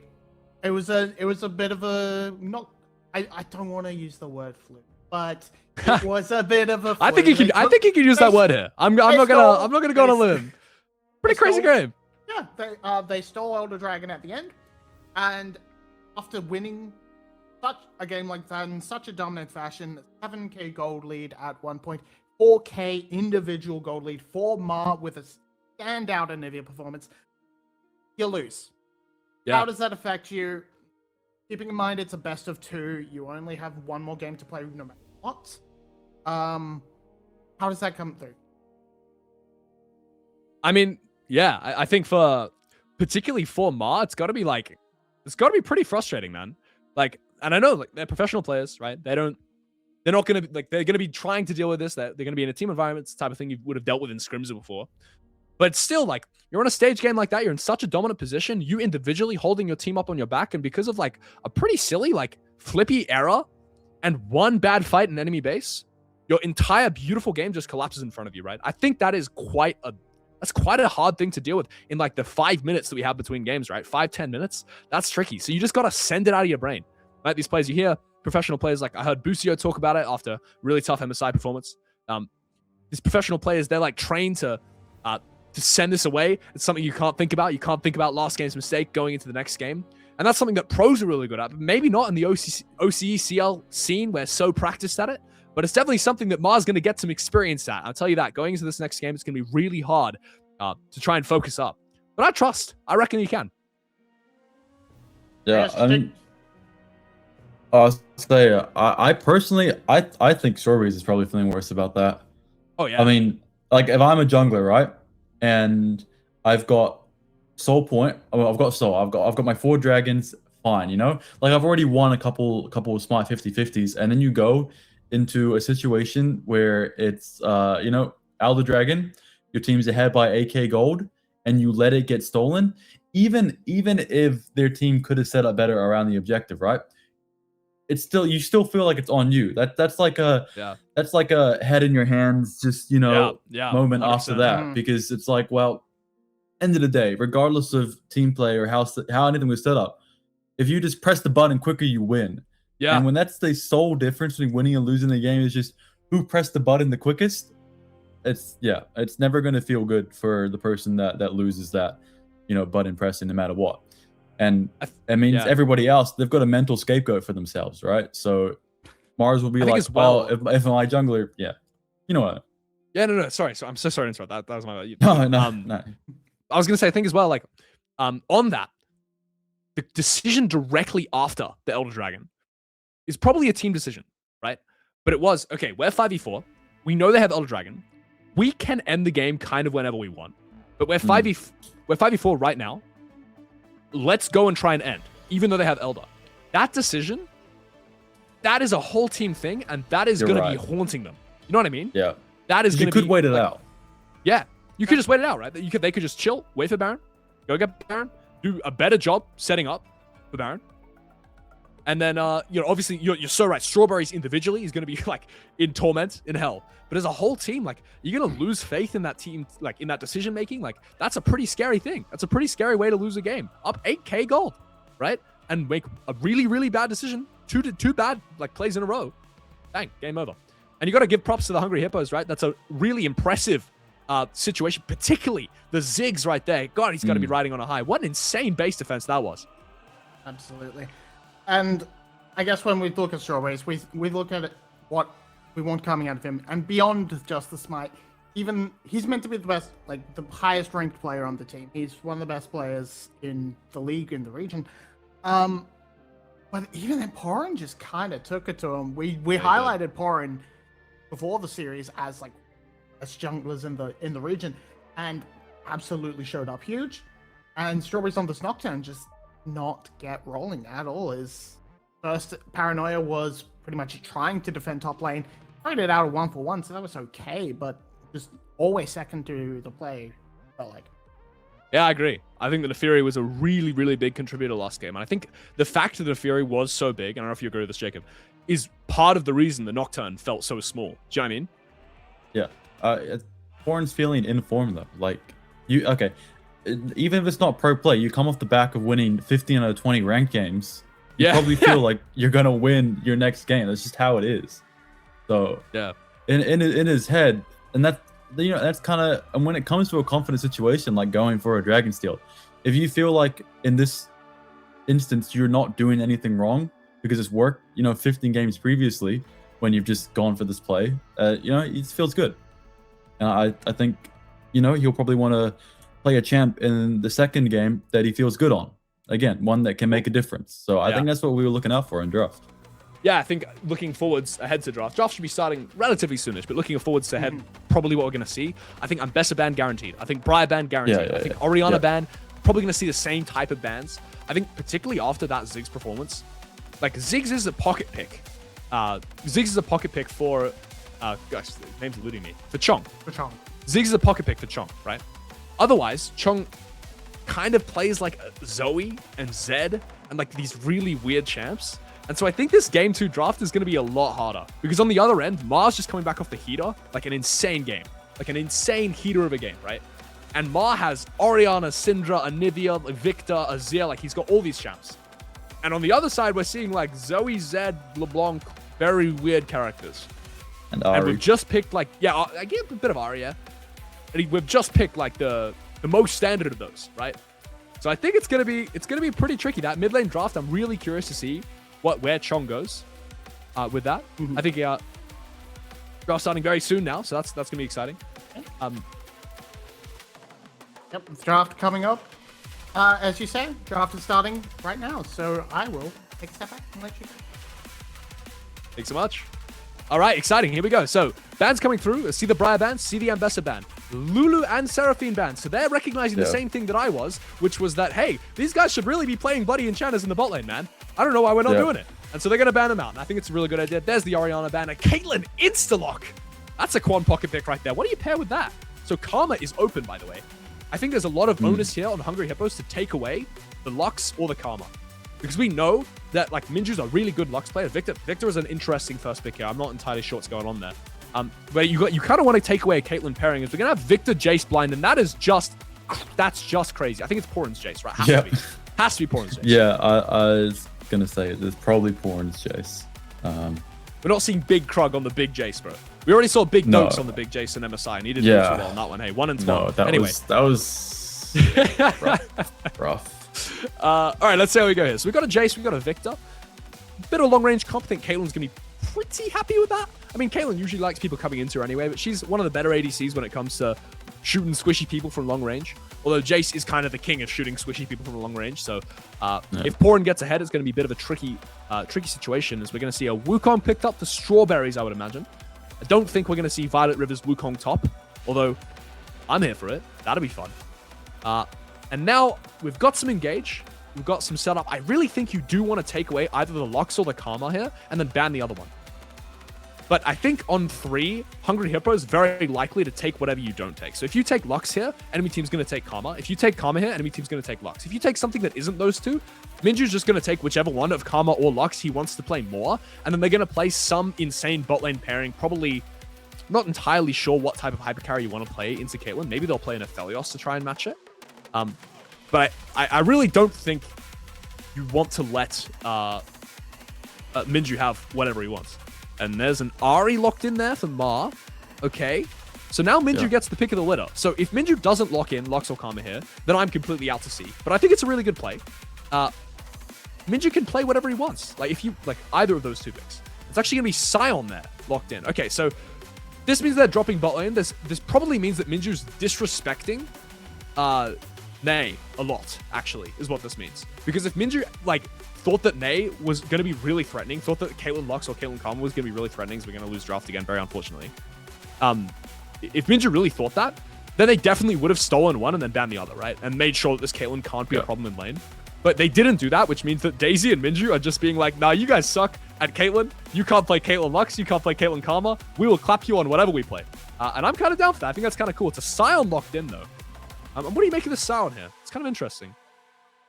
Yeah, well, I mean, that's kind of what we thought that Big Krug was going to play last time. I mean, ended up on the Ornn, which, Ornn Scion, they do similar enough things over the length of a game. Just be that defensive unit with a bit of engage as well too. So it wasn't, I think Big Krug had a perfectly fine game last time considering what he's up against. So yeah, I think put him on the Scion is a bit of Scion duty. That's no problem for him. He'll be fine. I think that Violet River is going to be looking at his Olaf here, licking his lips a little bit. It's not incredible. It's already been banned. Oh, never mind. I didn't see yeah, same as first game. And Hungry Hippo's taking that. He's locked it in. This is a pocket pick. I was really excited to see this. Okay, this is in my notes. This is a Violet River pocket it's in pick. my notes. He loves the Cho'Gath. I'm really excited to see this. Cho'Gath, very good champion. Shout out people who play Cho'Gath. Love that character. Personally, don't play it myself. However, big fan of seeing it in this context. I think it's going to have a tremendously bad time in this game. This should be a Lux pick, maybe. I don't know. I don't know what else to pick, right? Bard pick. Yeah, you can play Bard Caitlyn, I guess. Bard. I think they should just play for lane. I think they should really just play for lane here. I guess we'll see. Got a Cho'Gath into a Silent top lane. That was a Bard pick. Okay. Wow. That's cool, man. So correct. Why? Who's the color caster here? Gee, that was impressive. Well done. No, I think, I've watched Nay a few times now, so. Yeah, sure. Ezreal Karma versus Caitlyn Bard. That's an interesting one. I think Ezreal Karma probably, given who's piloting it, I would give significant favor to the Ezreal Karma in that matchup. I think that bot lane might actually explode. So that's my prediction here. I think bot lane could be a bit of trouble. I think Porin's going to have a good time going down there. Scion into Cho'Gath is going to be weak side warriors doing absolutely nothing, piss chilling the whole game. I think that's pretty likely. Not going to see too much action up there. If I'm proven wrong and the Cho'Gath in fact destroys the Scion, I'm here for that too. You know what I mean? That's pretty cool. But I don't think anything's really going to happen in top lane. I think this game's going to be all about who gets the better of that bot lane matchup. And on paper, it's kind of even, but when you take the players into account, I think you really got to be favoring this Ezreal Karma. And here we go. Oh, never mind. Welcome back. Yeah. Hello. Hello. I am back. So the draft comes out. It's a lot more what we sort of expect coming up from the Hippos. Much more focus on the bot. Yes. Ezreal, we see the Karma, Scion at the top lane. Great, wonderful. You can leave that to its own devices. On the other side, kind of throwing down the gauntlet with that Caitlyn first pick, actually. Bit of a takeaway. Don't want Quan, When Quan can play it, that's for sure. Rather, don't want Daisy to play it. Don't want Daisy to just dominate lane on that pick. And Quan and Nate, they're throwing down the gauntlet. But that Bard will pivot to that sort of roaming style that they were playing in that first game. So I'm quite happy with how I think these drafts have played out quite to the strengths of these teams, realistically. I think I'm a little bit scared. Excuse me, sorry about that. I'm a little bit scared for the Bard in particular, because I'm thinking about like what Ezreal Karma wants to do. And most of the time it's push you in and blast you on a tower. And also Jace is very happy doing that, and he's really good at diving because he one-shots you. A lot of blasts. So if Bard goes and does a magical journey into this, like, and does what Bard is meant to do and roams, and he visits the Scion Cho'Gath lane, you know what I mean? And like tries to get stuff done there, then he's abandoning Quan on Caitlyn, who is an amazing Caitlyn player, right? He's a 1000 LPG. I'm like, let's not sleep on this guy, but he's abandoning him to the absolute wolves of Daisy, Minju, and Porin, who are just gonna one-shot him on the tower. So I'm really concerned that this Bard is not going to be able to play to the game plan it wants to. And if it tries, it's going to go pretty poorly for poor old Quan on the Caitlyn. It looks like we're going to be getting into game now, so I'm really excited to see how this goes. I think the bot lane is going to be absolute Armageddon. Yeah. Mid lane's going to be really exciting. Should be a good fun game, man. Should be a little bit of an OC fist fight, as we've come to see. Any last thoughts before we get in? Last thoughts before getting in? I think if that Caitlyn and Bard do stay in lane, get to push in, you're going to have two pushing side lanes. That gives Strawberries so much freedom to play with. Oh. Never mind. All right. So yeah. Oh, here we go. We're in, baby. We're going to see that Caitlyn and Bard right away. Going in for that stun from Nate. Does go wide. And here we go. Daisy and Minju just, you know, they're trying to get some damage back onto Quan. Flashed out from Quan. He still survives. Is Daisy in trouble? No. Nate does let off there for a second, but that's both flashes now out for the bot side of Chef's Choice in under a minute of gameplay. GG, by the way, wrap it up. Oh my god, Caitlyn cannot play the game. It is so unbelievable. Ezreal resets. Okay, that's a really good base cancel there, and it was off vision. That's quite impressive. Speaking of GG, top lane, he's playing Hail of Blades, Doran's Ring. So he is, look at this, man. This is not how this matchup goes, by the way. Silence should be, like, going big. Like, Silence should be pressing W, getting in this guy's face, trying to farm, trying to get XP, but it is just, first item Hex Tech belt. Rocket belt. Yeah, it's potentially. I think we're more likely to see a tank choke after this game. You can go the Rocket belt. As because Ezreal got the reset off as well there, it's actually, I think bot's actually favored here for the chefs. I misread that entirely. That's quite impressive, although heavy trading in mid lane. Yeah, Mara's gonna be fine overall. Yeah. So looks like we're moving into a pretty stable early game. I say that as we're watching just a blasting session in the top lane. The grass proc for the Sun, he's going to be feeling pretty happy about that trade. Obviously, Cho'Gath has just a ridiculous amount of sustain, and he's running 2 potions, and he's also never going to run out of mana in his entire lifespan. So I think top lane, you can see the CS lead that's being built up there already. I don't think it's going to get too much better for Big Krug. You kind of have to play a little bit aggressively if you want to win. But I don't think that's his plan, right? That's not what he needs to do. He's relying on Daisy and Minju, and he's just going to try and neutralize him. So I think that's really impressive. He's going to have to play a really strong weak side here. He's against a good jungler. Strawberries is going to be looking for dive angles. It's not going to be an easy game ahead of Big Krug. And you can see Violet River already got that cheater reset off.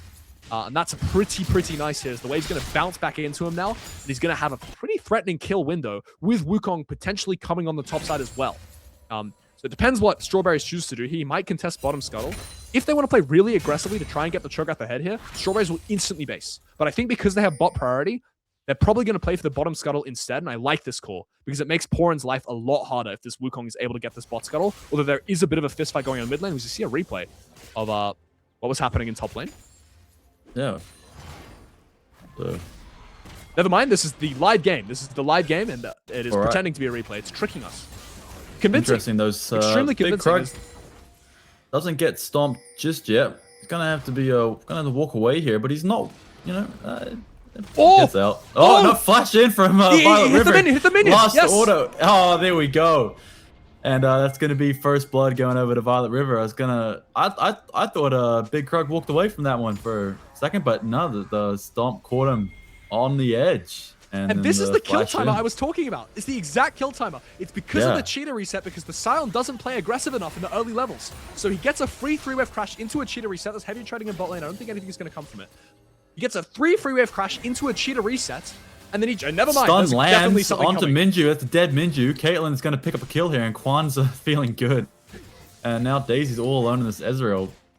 Nae's not going to give him any reprieve, though. That's for sure. Okay. That's really insane. I'm not going to lie. That is a very unfavored in terms of LP bot lane, and they've just pulled off a 2v2 kill. So suddenly this game is kind of collapsing for the side of Chiefs, man. It's looking... Oh, sorry. For the hippos on the right side. My bad.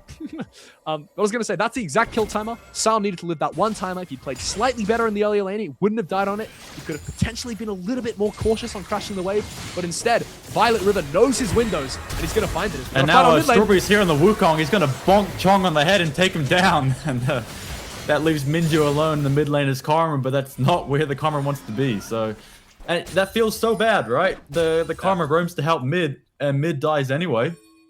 Yeah, this is disastrous, man. And I want to point out, like, the Hippos won last game, right? But it was really dicey. And their early game was very good. In this game, we are 1.5 thousand gold down in the early game. As we're going to jump into replay, let's check out what's going on here, because I didn't quite see this play live. I wonder how does Victor end up dying here? It's just like, this is not a ward, no? It's not quite an award. So Strawberries comes in unseen. Gets that flash over the charm, although that was his friendly charm. kills the Victor, gets stunned up, but just not quite good enough peeler. I think a little bit too much faith in what Karma's able to do on the side of the Victor and not good enough jungle tracking has led to Strawberries picking up a nice little gold injection, 300 gold up now on Porin.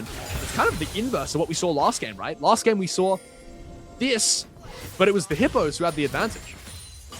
We are going to get 3 down from Hungry Hippos right now. The Hippos are, in the river area. Daisy's taking a bit of damage. Here comes Porin, though. What can he do? Magical Journey does get him out of the way, though. And I think Hungry Hippos got sold in 20. What the hell happened in top lane? He's dead!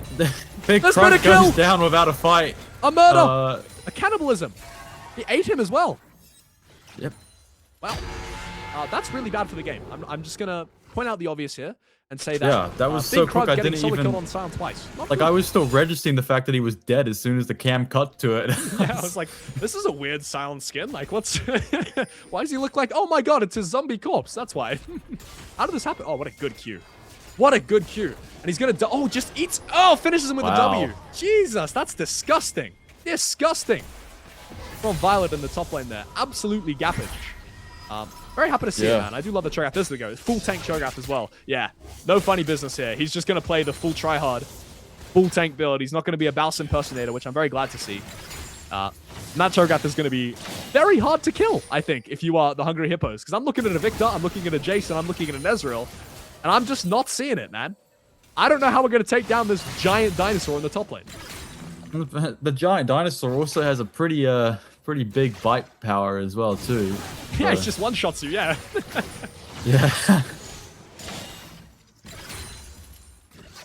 Who knows, maybe after this performance, we'll see some more Cho'Gathers. Hopefully, man. We do love the Cho'Gath. Pick that was popularized by Broken Blade and MSI. Very, very impressive performance there. We'll see if Violet River can do something similar on the Cho'Gath area. I think he has a slightly harder game condition. Pretty hard to play a Cho'Gath into a full-range comp. The only thing is that the full-range comp is just not going to do any damage to him. So it's kind of like a wet noodle versus, like, it's like a wet noodle that can't hit you, if that makes sense. Like, I don't know. This analogy's not going anywhere. But no, that's all right. That's all right. There is a wet noodle somewhere in that analogy, and Violet River in this case is being hit with it. If that makes sense. We're going to move on. Quan is feeling a little bit bad now, as he is getting 2v1'd currently. Yeah, this is what I was worried about, right? Like, the bot wants to run around the map, he can, but...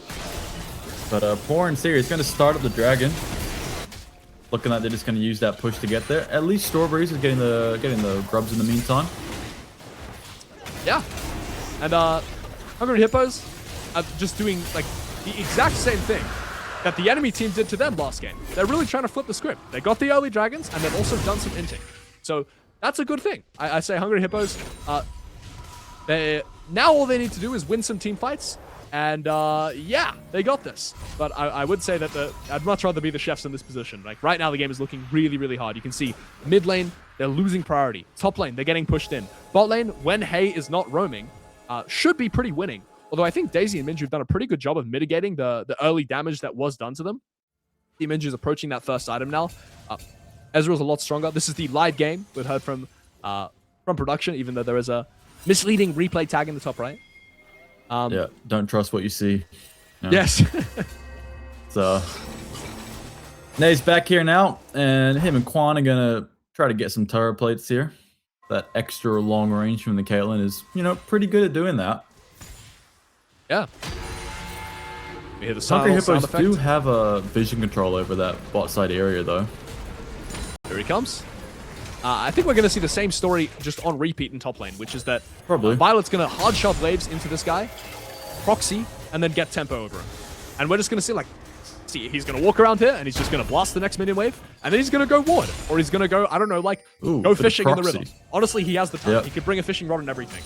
He could catch a rare fish, potentially, with how much time he's going to give himself from proxying. But I mean, there's nothing much you can really do about it as Big Krug. Like, you can look at him, like he's giving him the aura stare right now, like it's JoJo's. Unfortunately, it's not JoJo's, and you do have to go back to the tower and hit the minions. It's a bit of a shame. So Imposter, you can see he's just walking around. He doesn't really have much to do at this time, as there is going to be, on the more interesting side of the map, a play cooking.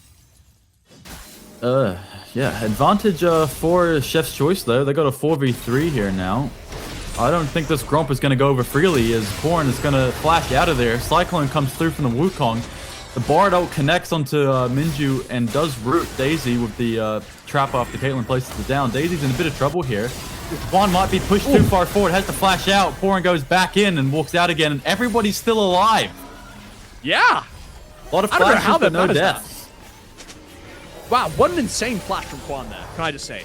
I think he was in really big trouble, but he manages to bait the Jace to Q in and flash away. The Karma Mantra Q almost clips him and finishes him off at the end there, but he barely stays alive and turns that play into just an even trade of flashes, right? I think Quan lost flash and the Jace lost flash, and nothing else came from that. It looked insanely volatile, but it's pretty impressively done from the Hungry Hippos.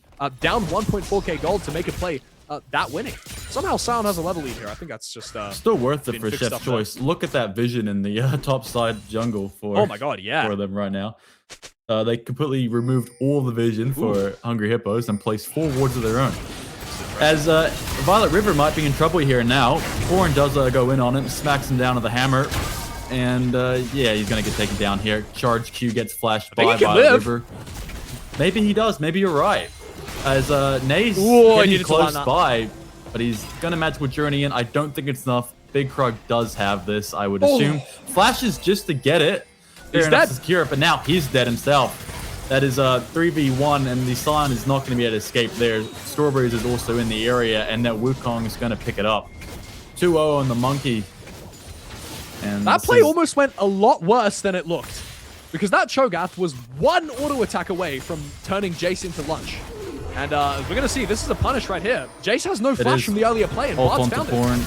Passionless is... Nae's doing so well right now, and that Jace is dead. Yeah, Wukong 3-0. Passionless is down 1,500 LP on the opposition support, but he's really doing a good job in this game. He's like playing way above his pay grade right now. This is really impressive. He's good, man. He's too good. He is. He is, man. I think the Bard was such a good pickup here. Yeah. As Minju's gonna try to land the Q onto Quan. Doesn't matter though. You know, and Quan's doing a great job here on the Caitlyn, letting Nae roam around and still maintaining good CS.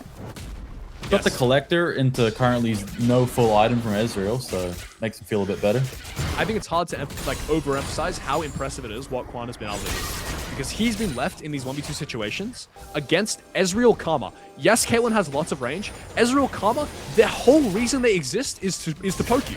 And if you don't have a support there helping you out, so we're just seeing the same story played on repeat in top lane. If you don't have a support there helping you out, it's so hard to be able to farm really well, like he's doing, like he's 10 CS a minute, without losing your whole health bar. And in fact, he's not just farming well, he's forcing the Ezreal to reset in a 1v2 situation. I don't know if you saw that, but the Ezreal had to reset because his health conditions were too low. Yeah. And so it's really, really impressive play from Quan. It's just opening up his support to be able to make these plays. Like, look, he's just sitting in mid bush right now. Why is he doing it? I don't know. But enemy team doesn't know where he is. And that in itself is enough of a reason for it to be beneficial, right? Might be a fight. Well, now they know where he is. Nae's made himself very well known. Flash magical journey out. Strawberries goes into the cycle and massive knock up. The headshot from Caitlyn connects. Minju goes down. Forward in trouble. Charm is on there. And he's eaten alive by the Cho'Gath. And the Karma does actually pick up the kill in the end. And Ari takes out the Jace in the meantime. Big Krug Dragon TP is as well. going to go over to CHF. I want to point something out. So this is the fruits of the proxy in top lane paying dividends here. Look where the Cho'Gath is on the minimap. Look at where he is. He TP's in from there. And it means that the wave is going to crash into top tower while this play happens. Minju's flash into Doom and despairs. Cho'Gath just puts him in the belly. Gobs him up.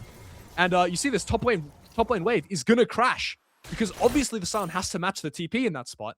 But now they just drop a wave and the dragon and they lose the fight. What an insanely proactive play from Imposter on the Cho'Gath there. Amazing from him. Yeah, Violet River for sure making a massive difference right now. Yes. Mar is going to get pushed back here again now as Minju comes up to support his mid laner. Yeah, and I think eyes are going to be turned towards the Rift Herald now. It's going to be pretty tricky to contest this if you are the Hungry Hippos, I think. Just because there is an even hungrier dinosaur in the top lane. And he wants to eat that Herald very badly. In fact, I don't think I've ever seen a Cho'Gath player like top lane is usually not too excited about doing objectives. When it comes to Cho'Gath players, it's like the exact opposite, man. They will kill they will kill everything to do objectives, man. They would rather kill their support to eat an objective. Than just you know, they're always typing in chat, oh, let me eat this one. Feed me. Let me eat this one, yeah. Yeah. The amount of Barons we've lost because my Cho'Gath wants to eat it and enemy jungler just smites it, man. It could be a big bait here now as Strawberry's coming in. Mars also here. The charm is not going to connect, but a bit of damage out onto Minju. Yeah, nothing going to come from that particularly. I don't know how Quan's managed to lose so much HP. I really hope that wasn't one Jace QE. I really hope it wasn't. Well, he's going to get most of the damage back anyway after the headshot. He ate a minion in front of him, just like that. It's so disrespectful, man. I mean, it is like objectively the best play. But it does feel bad to be in Silence condition right there and just watch your opponent proxy the wave while you like full blast him. This is where my wet noodle analogy comes in from earlier. You can see Big Krug, it's like, he's wailing on him. But it just means absolutely nothing, man. This Cho'Gath is an immovable wall in the top lane. Just able to proxy waves, get tempo whenever he wants, reset whenever the hell he wants. And it's going to really have an impact on this game. Like, the rest of the map is not doing well. And your top laner is stuck, man. And the Cho'Gath is just ever present. And Strawberries has also been ever present. He's 5 out of 8 kill participation right now. Is doing pretty good. He's all around the map. They are going to start the Rift Hero here by Chef's choice. Probably just going to be uncontested. Yeah. The way that jungle support have linked up here for the Chefs this game has been really, really impressive. I think Ney is playing unbelievably well, and I think Strawberries is doing an amazing job of allowing Ney to play so well. Like, it's kind of like a well-oiled machine all working together, because Quan is allowing Ney to roam, Strawberries is creating the opportunities for him and Ney to be proactive, to find these plays, and all of it's leading to a 700 gold lead in the jungle. An open pushing top lane like this. I mean, the whole game, it's like an orchestra, man. It's beautiful from Chefs right now. Yeah, Strawberries on 2 items already, 17 minutes. But it's some pretty good pace. And he's technically down in CS, so... Yeah, I mean, he's been CSing enemy champs. Yeah. Collecting the gold there. Mid lane going to get pushed in here from Imposter. I think that mid tower is going to be soon to fall. This is something you can start doing as a top laner.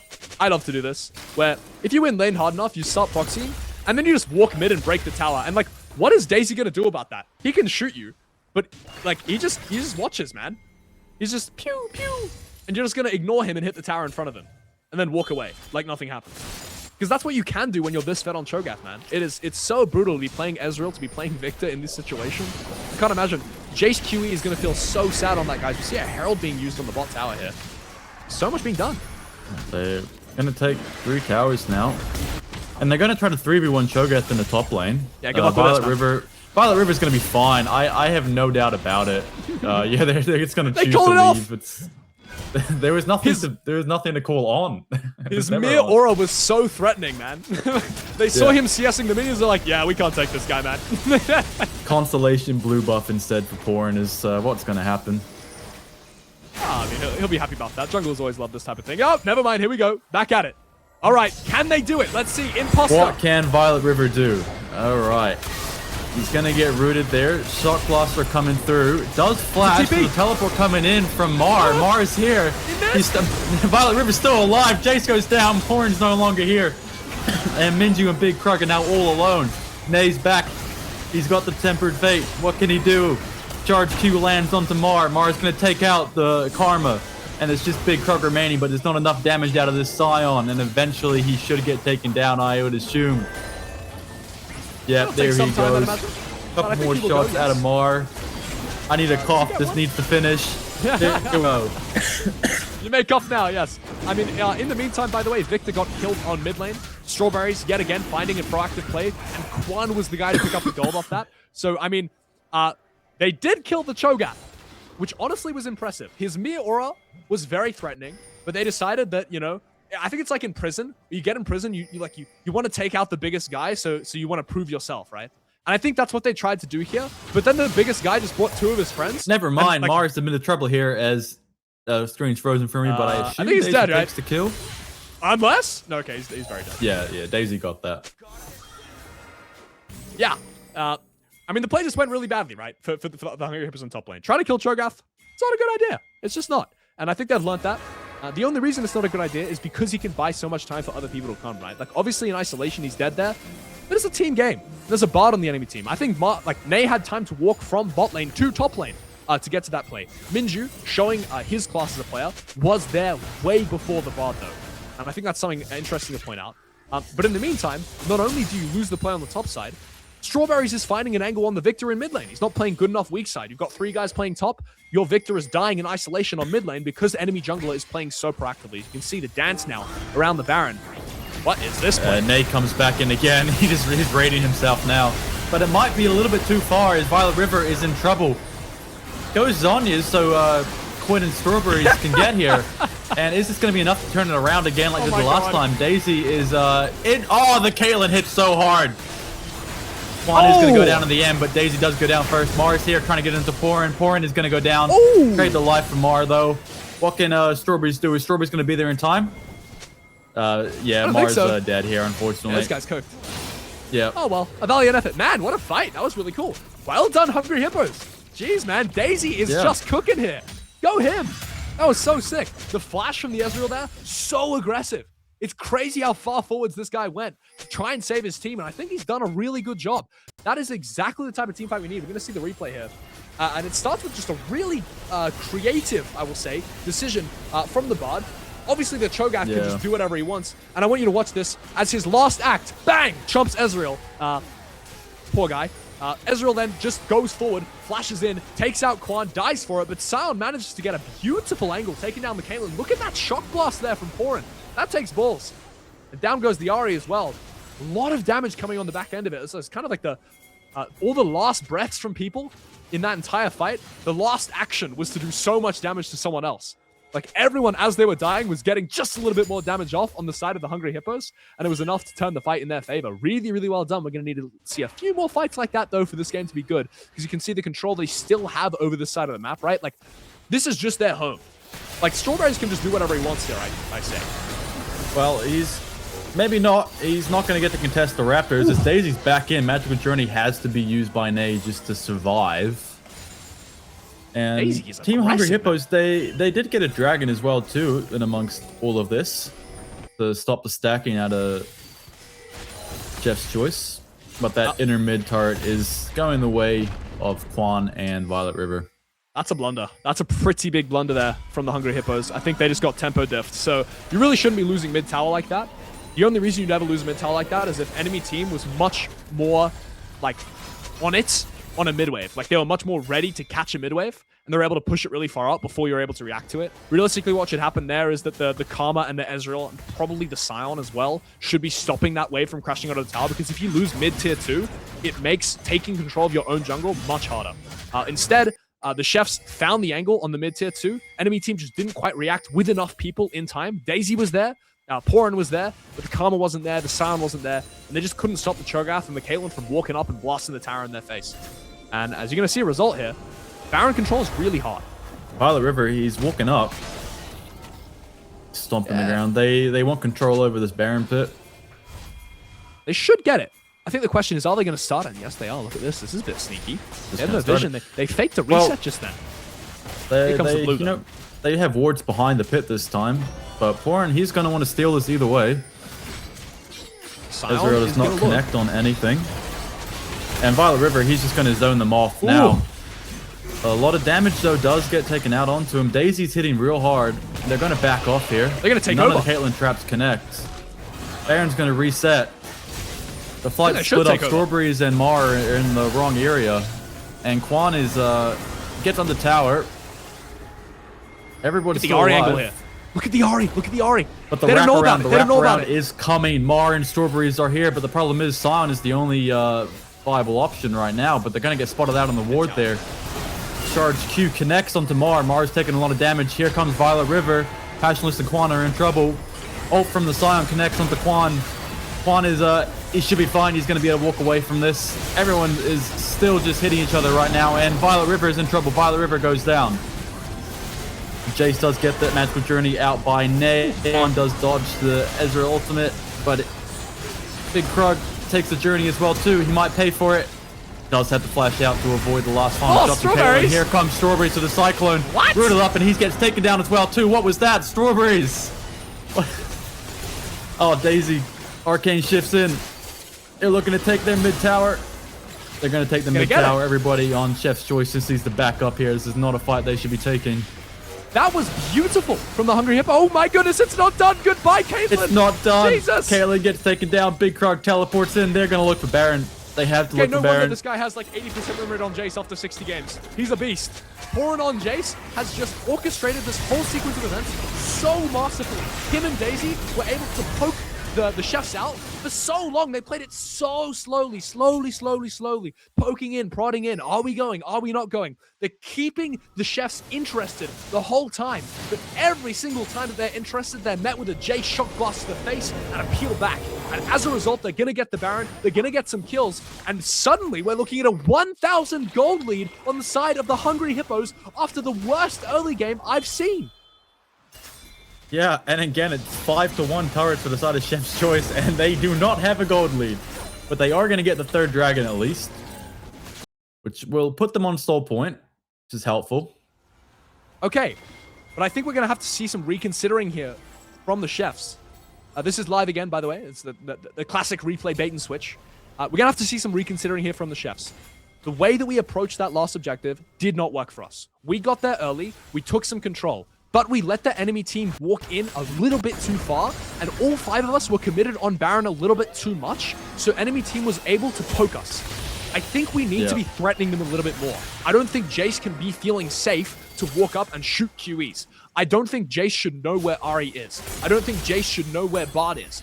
He knows where those people are, so he's able to shoot them, and therefore, they're never scared of the counter-engage. I think there should be a permanent fear on the side of the Hungry Hippos if they're setting up for an objective that they don't know if they're about to get engaged on. That is what they need to create on the side of the chefs. But the Hungry Hippos doing such a good job. Bard ult misses. Such a good job of making sure that they're punishing the mispositioning. They're punishing the overgrouping. Just gonna wave clear simulator now for Chef's Choice, trying to lose as little towers as possible, but the inner bot tower will definitely be going down, that's for sure, and they do want to push for that inhibitor. Okay, this might be an overcommitment. Look at the Wukong now. The Wukong is waiting in the winds. Jace is trying to poke him out, but he's missed. Yeah, that's a big cooldown there. Really wants to go in. Look at that Wukong, man. He really wants it. He's positioning so aggressively. And Mar's in the jungle. They don't see him just yet. He's looking for a really long wraparound now. Yes, that flank kick from Ari. That's what I'm talking about. If they don't know where the Ari is, look at this. They want to keep sieging. They don't know where the Ari is. Bang, instantly reset because they know it's too scary. If they find a good angle on one of our carries, they're going to wipe us. So we have to base, we have to deal with our waves, we have to go back and do our homework, and then we can try to siege again. That's a pretty good defense there from Chefs, and it's all about using that Schrodinger's Ari, using that Schrodinger's Wukong, about where are they? Do we know where they are? Do we know if they're going to engage on us? Make that unseen pressure and force the enemy team to back off. Force the enemy team not to be so confident poking you.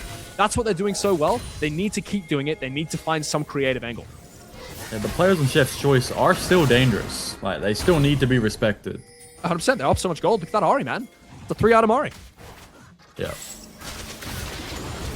Daisy's a big problem, though. Like, that Daisy guy, we've seen him play insanely well this whole series. But look at the items in his pocket. Like, yeah, that's like, terrifying.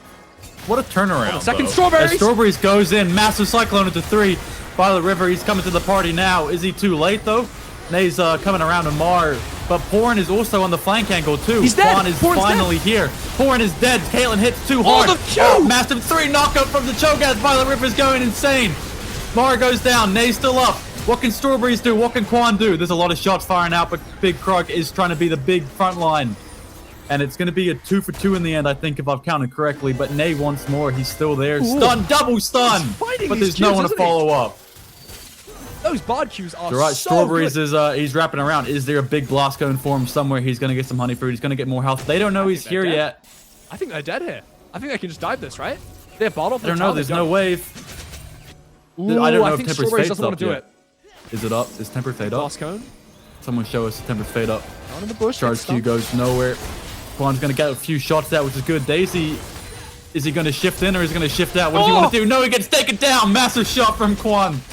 Caitlyn's bullets are 50 caliber bullets right now. And What the hell just happened damn, to the did Ezreal? they take him out?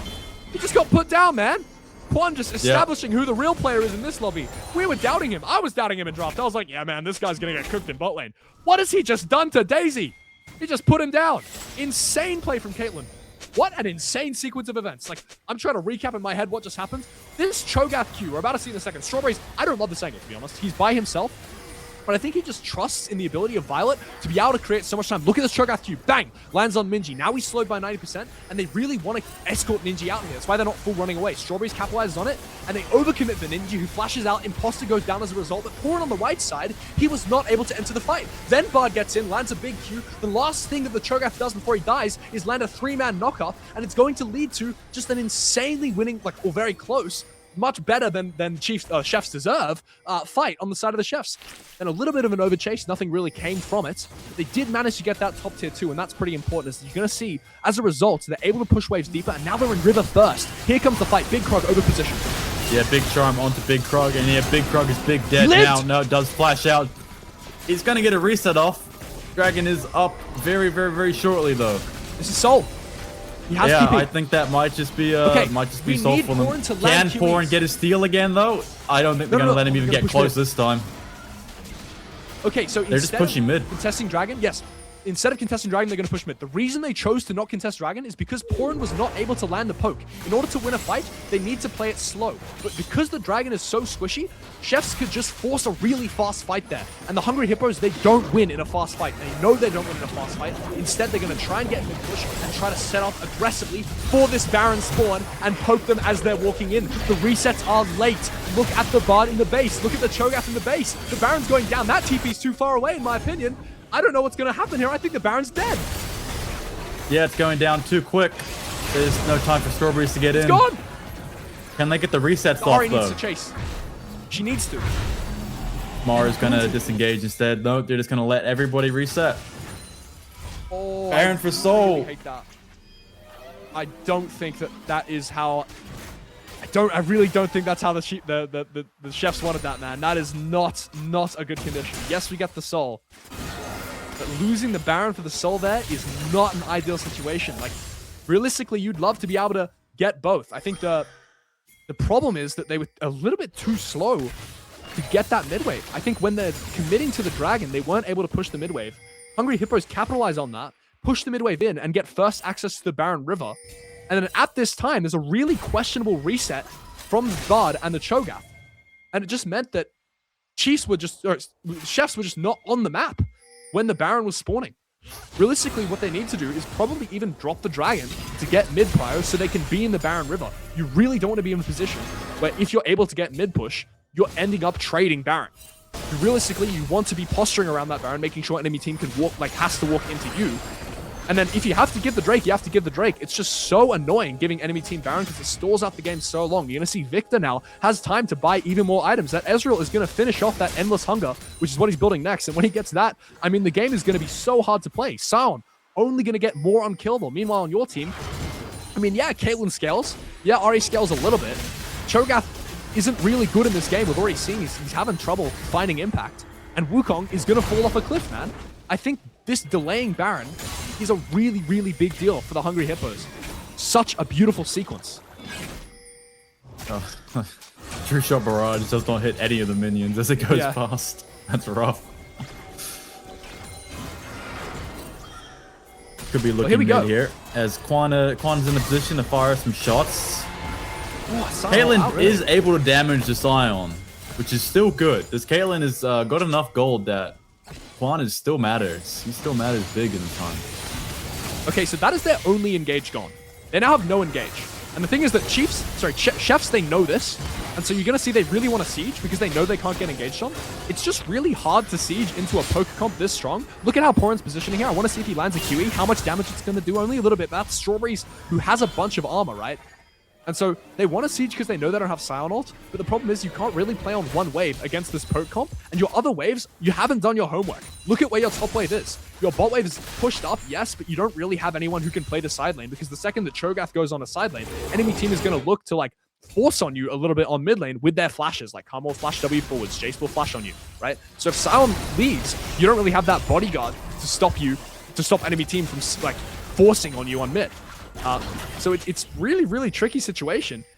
Add on to the fact that enemy team had Baron for that siege, and you're just gonna see it's completely toothless from the chefs. And here we go, Sion ult in. Yep. Big Krug is does not connect, unfortunately, with Violet Really River. hate that. There's just no satisfaction to that end, is there? It's kind of anticlimactic, actually. Yeah, but I think Sion is so important for them.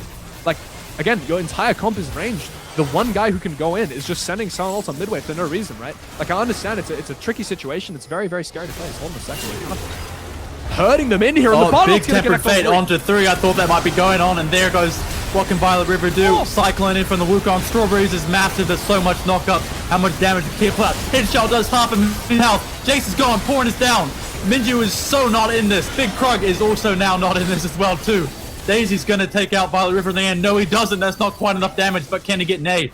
Zombie Sign is not going to get out any damage either. And there's still 5 alive for Chef's Choice, and they're going to push on, I'm assuming, once the screen unfreezes for me.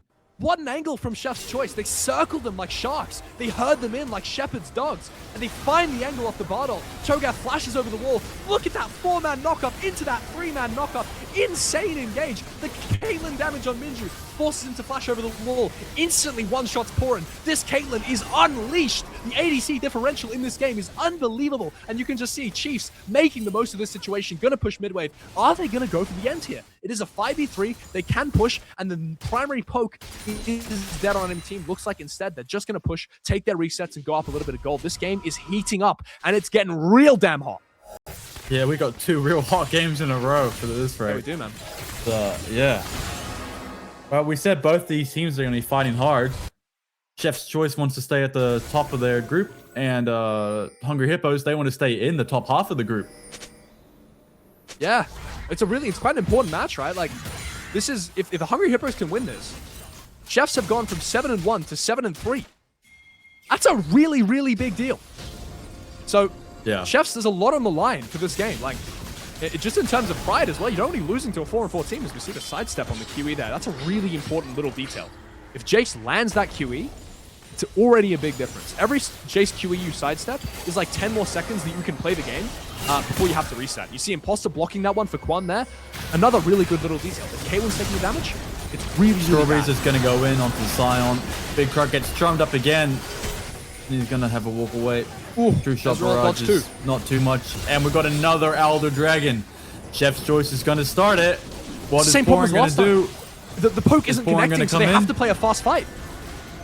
No, yeah, Porn. What's he got? Big Krug is down. Tempered Fate onto Porn. Dragon goes the way of Chef's Choice this time, and Big Krug is taken down. Now with the Elder Dragon execute, they're going to keep pushing. I don't think anything can stop them. Just beautiful. It's beautiful from the Chefs. Okay, so what happened here is that because enemy team is missing their poke, right? Because the giant. Oh my goodness gracious me! See, that's what happens if the poke lands. You see what just happened to Ari? That is what should have happened. Oh, Flash forward, here we go. flash in. He's dead. The execute get the Victor's down. No more Chong on the map. The Chefs just don't like my analysis or what? They just want to kill people, man. No, I mean, they fair don't enough. want to listen to you. They want to take out the inhibitors. That's what they want. Violet They're River, gonna go he's for got it. full health. He can take as many shock blasts as he wants. He doesn't care. Jason's hammer is not big enough. I think That's this 2 is it. inhibitors down. They're going to push Now the there's Eddie. only They 2 had the Nexus Elder. turrets left. Oh, flash forwards. Massive damage out of Daisy, but it's not going to matter. Daisy Dead. gets taken down. Strawberries onto Porn. Porn does go back to base, but it doesn't matter. The Nexus is Hit the open, and they're Nexus. just going to keep hitting it. They're going to hit the And the Nexus game. indeed, and that is going to be a game win for Chef's Choice. 1-1. What a series. Are you kidding me? What a series. I'm in shock. What a series indeed. Huge. The comeback looked so real there for a moment, but Chef's Choice, they knuckle down, they bring it out. I think we have to highlight Nay and Strawberries, and Yeah. that duo together absolutely ran the other game. Nay in particular played out those last two. So beautiful. Immaculate team fighting on that Bard. alongside Violet River in the top lane. Like that Cho'Gath we thought was gonna sort of fall off, become a little bit useless in the mid game. It looked that way. He just wasn't that tanky, but great ruptures across the board. Setting up the Cosmic Bindings and allowed Quan to do his thing and pump out so much damage. And I've really got to point out, I wasn't able to finish this on the broadcast, but I've got to point out how it was that Chefs just ended that game, because it is such an impressive like sequence of play. Enemy team is playing 4 poke champions and a single engage. Okay, that means that if the enemy team is able to play a long sequence, play a really long, drawn out sequence, as we saw on the first Baron of that game, they're guaranteed to have winning conditions. They're guaranteed to be much happier about what's going on, right? So what Chefs did is they use the Cho'Gath to block the poke. They wait until the enemy team misses a few key poking spells, and then they just go, all right, we're starting the Elder. You have to walk into us. There is now a timer on this play. This play can at most take 30 seconds, max, right? You got to land your poke. And if enemy team doesn't land their poke, there's nothing they can do. They're forced to play a fast fight. We saw that fast fight happen, and the fast fight is guaranteed to go the way of Chefs just because the way of draft. It is such a beautiful understanding of the two comp identities and such a beautiful execution of how to rush a poke comp and win the game. So well done from the Chefs just then. Absolutely, so well done. And I was a little hesitant of that Elder play because I saw the flashbacks to Baron. I saw the flashbacks to the last game. And about the Baron particularly, a little bit sloppy in that setup of the trap wall that allowed the side of the Hungry Hippos into that fight, allowed them to win that and then make play after play off that Baron buff, completely swing the gold lead into their favor. Did not happen this time. Much better trap setup, played very aggressively, very quickly. Caught them out of position, were not able to pivot into a cross-map play. You can't against an Elder. Elder is just strong and just fantastic. And I think I definitely owe Quan and Ney an apology, by the way, because I was going into that game expecting them to get absolutely turbo blasted just because of rank diff. The way they played that game was so incredible, man. Quan on the weak side playing an insane 1v2. Ney making plays with strawberries, man. It is beautiful stuff that they just displayed. And it's not against easy competition, right? Hungry Hippos, they're no slouches. We're looking at like 3 multi-season challenges. A bunch of beasts, man. Like some of the best bot laners in OCE. On their comfort, on Ezreal Karma. Mm-hmm. I thought that Chef's Choice overall just did well. I was really happy with Ney on the Bard. I mean, by the end, what was that, like 1 in 15 or something? Like only got caught out really that one time when that one magical journey kind of ended him in a... We forget about that. Him and Violet River. Like, besides that, overall, just most of the decisions from them were so conjoined. I think up until about halfway through the match, every single kill that I'm blanking, Strawberries got, Ney was involved. Like they had the same exact kill participation for so long because they just kept traveling around the map together, and it was so effective. Yeah, 100%. I think the jungle support linking up. I mean, you can see why this Chiefs team is so strong, right? It's the clutch factor. It's the individual play. It's the champion pools as well. Like I think the quiet hero, the mid laner of Chiefs, man. What an insane series. What an insane series. Like Ma on the Anivia in game 1, absolutely robbed. And in this game, just trucking along, just doing the job, just doing an amazing job, forcing the game forwards. Very impressive. Finding angles around the place, and it was just like the threat that he's probably somewhere there is. You could tell it was getting to them. They were worried. Yeah, the minute they no longer see that Ahri on the map, it's like, well, is that Ahri standing behind me? Yeah, that the thing that's most impressive about the game was the in-game adaptation from, hey guys, we just got blasted on a Baron, to recognizing exactly why, to switching the play style and being like, okay, we got to rush them a little bit. We got to get better control. We got to get behind them. We got to do some crazy stuff. So yeah, really cool. Yeah, well, and with that, it's a 1-1. It's a draw for today. Chef's Choice losing their second game in the group. Final thoughts before we wrap this up? That was awesome. That's my final thoughts. My final thoughts were that these players absolutely own. They're so cool. That was awesome. It was 2 very entertaining games. There was nothing boring. Yeah. Yeah, well, with that said, you've watched the Oceanic Champions League. That was Marvel, Jacob, and Splash. Marvelous on the cast. For that, good night. We'll see you. Good night. Thank you very much.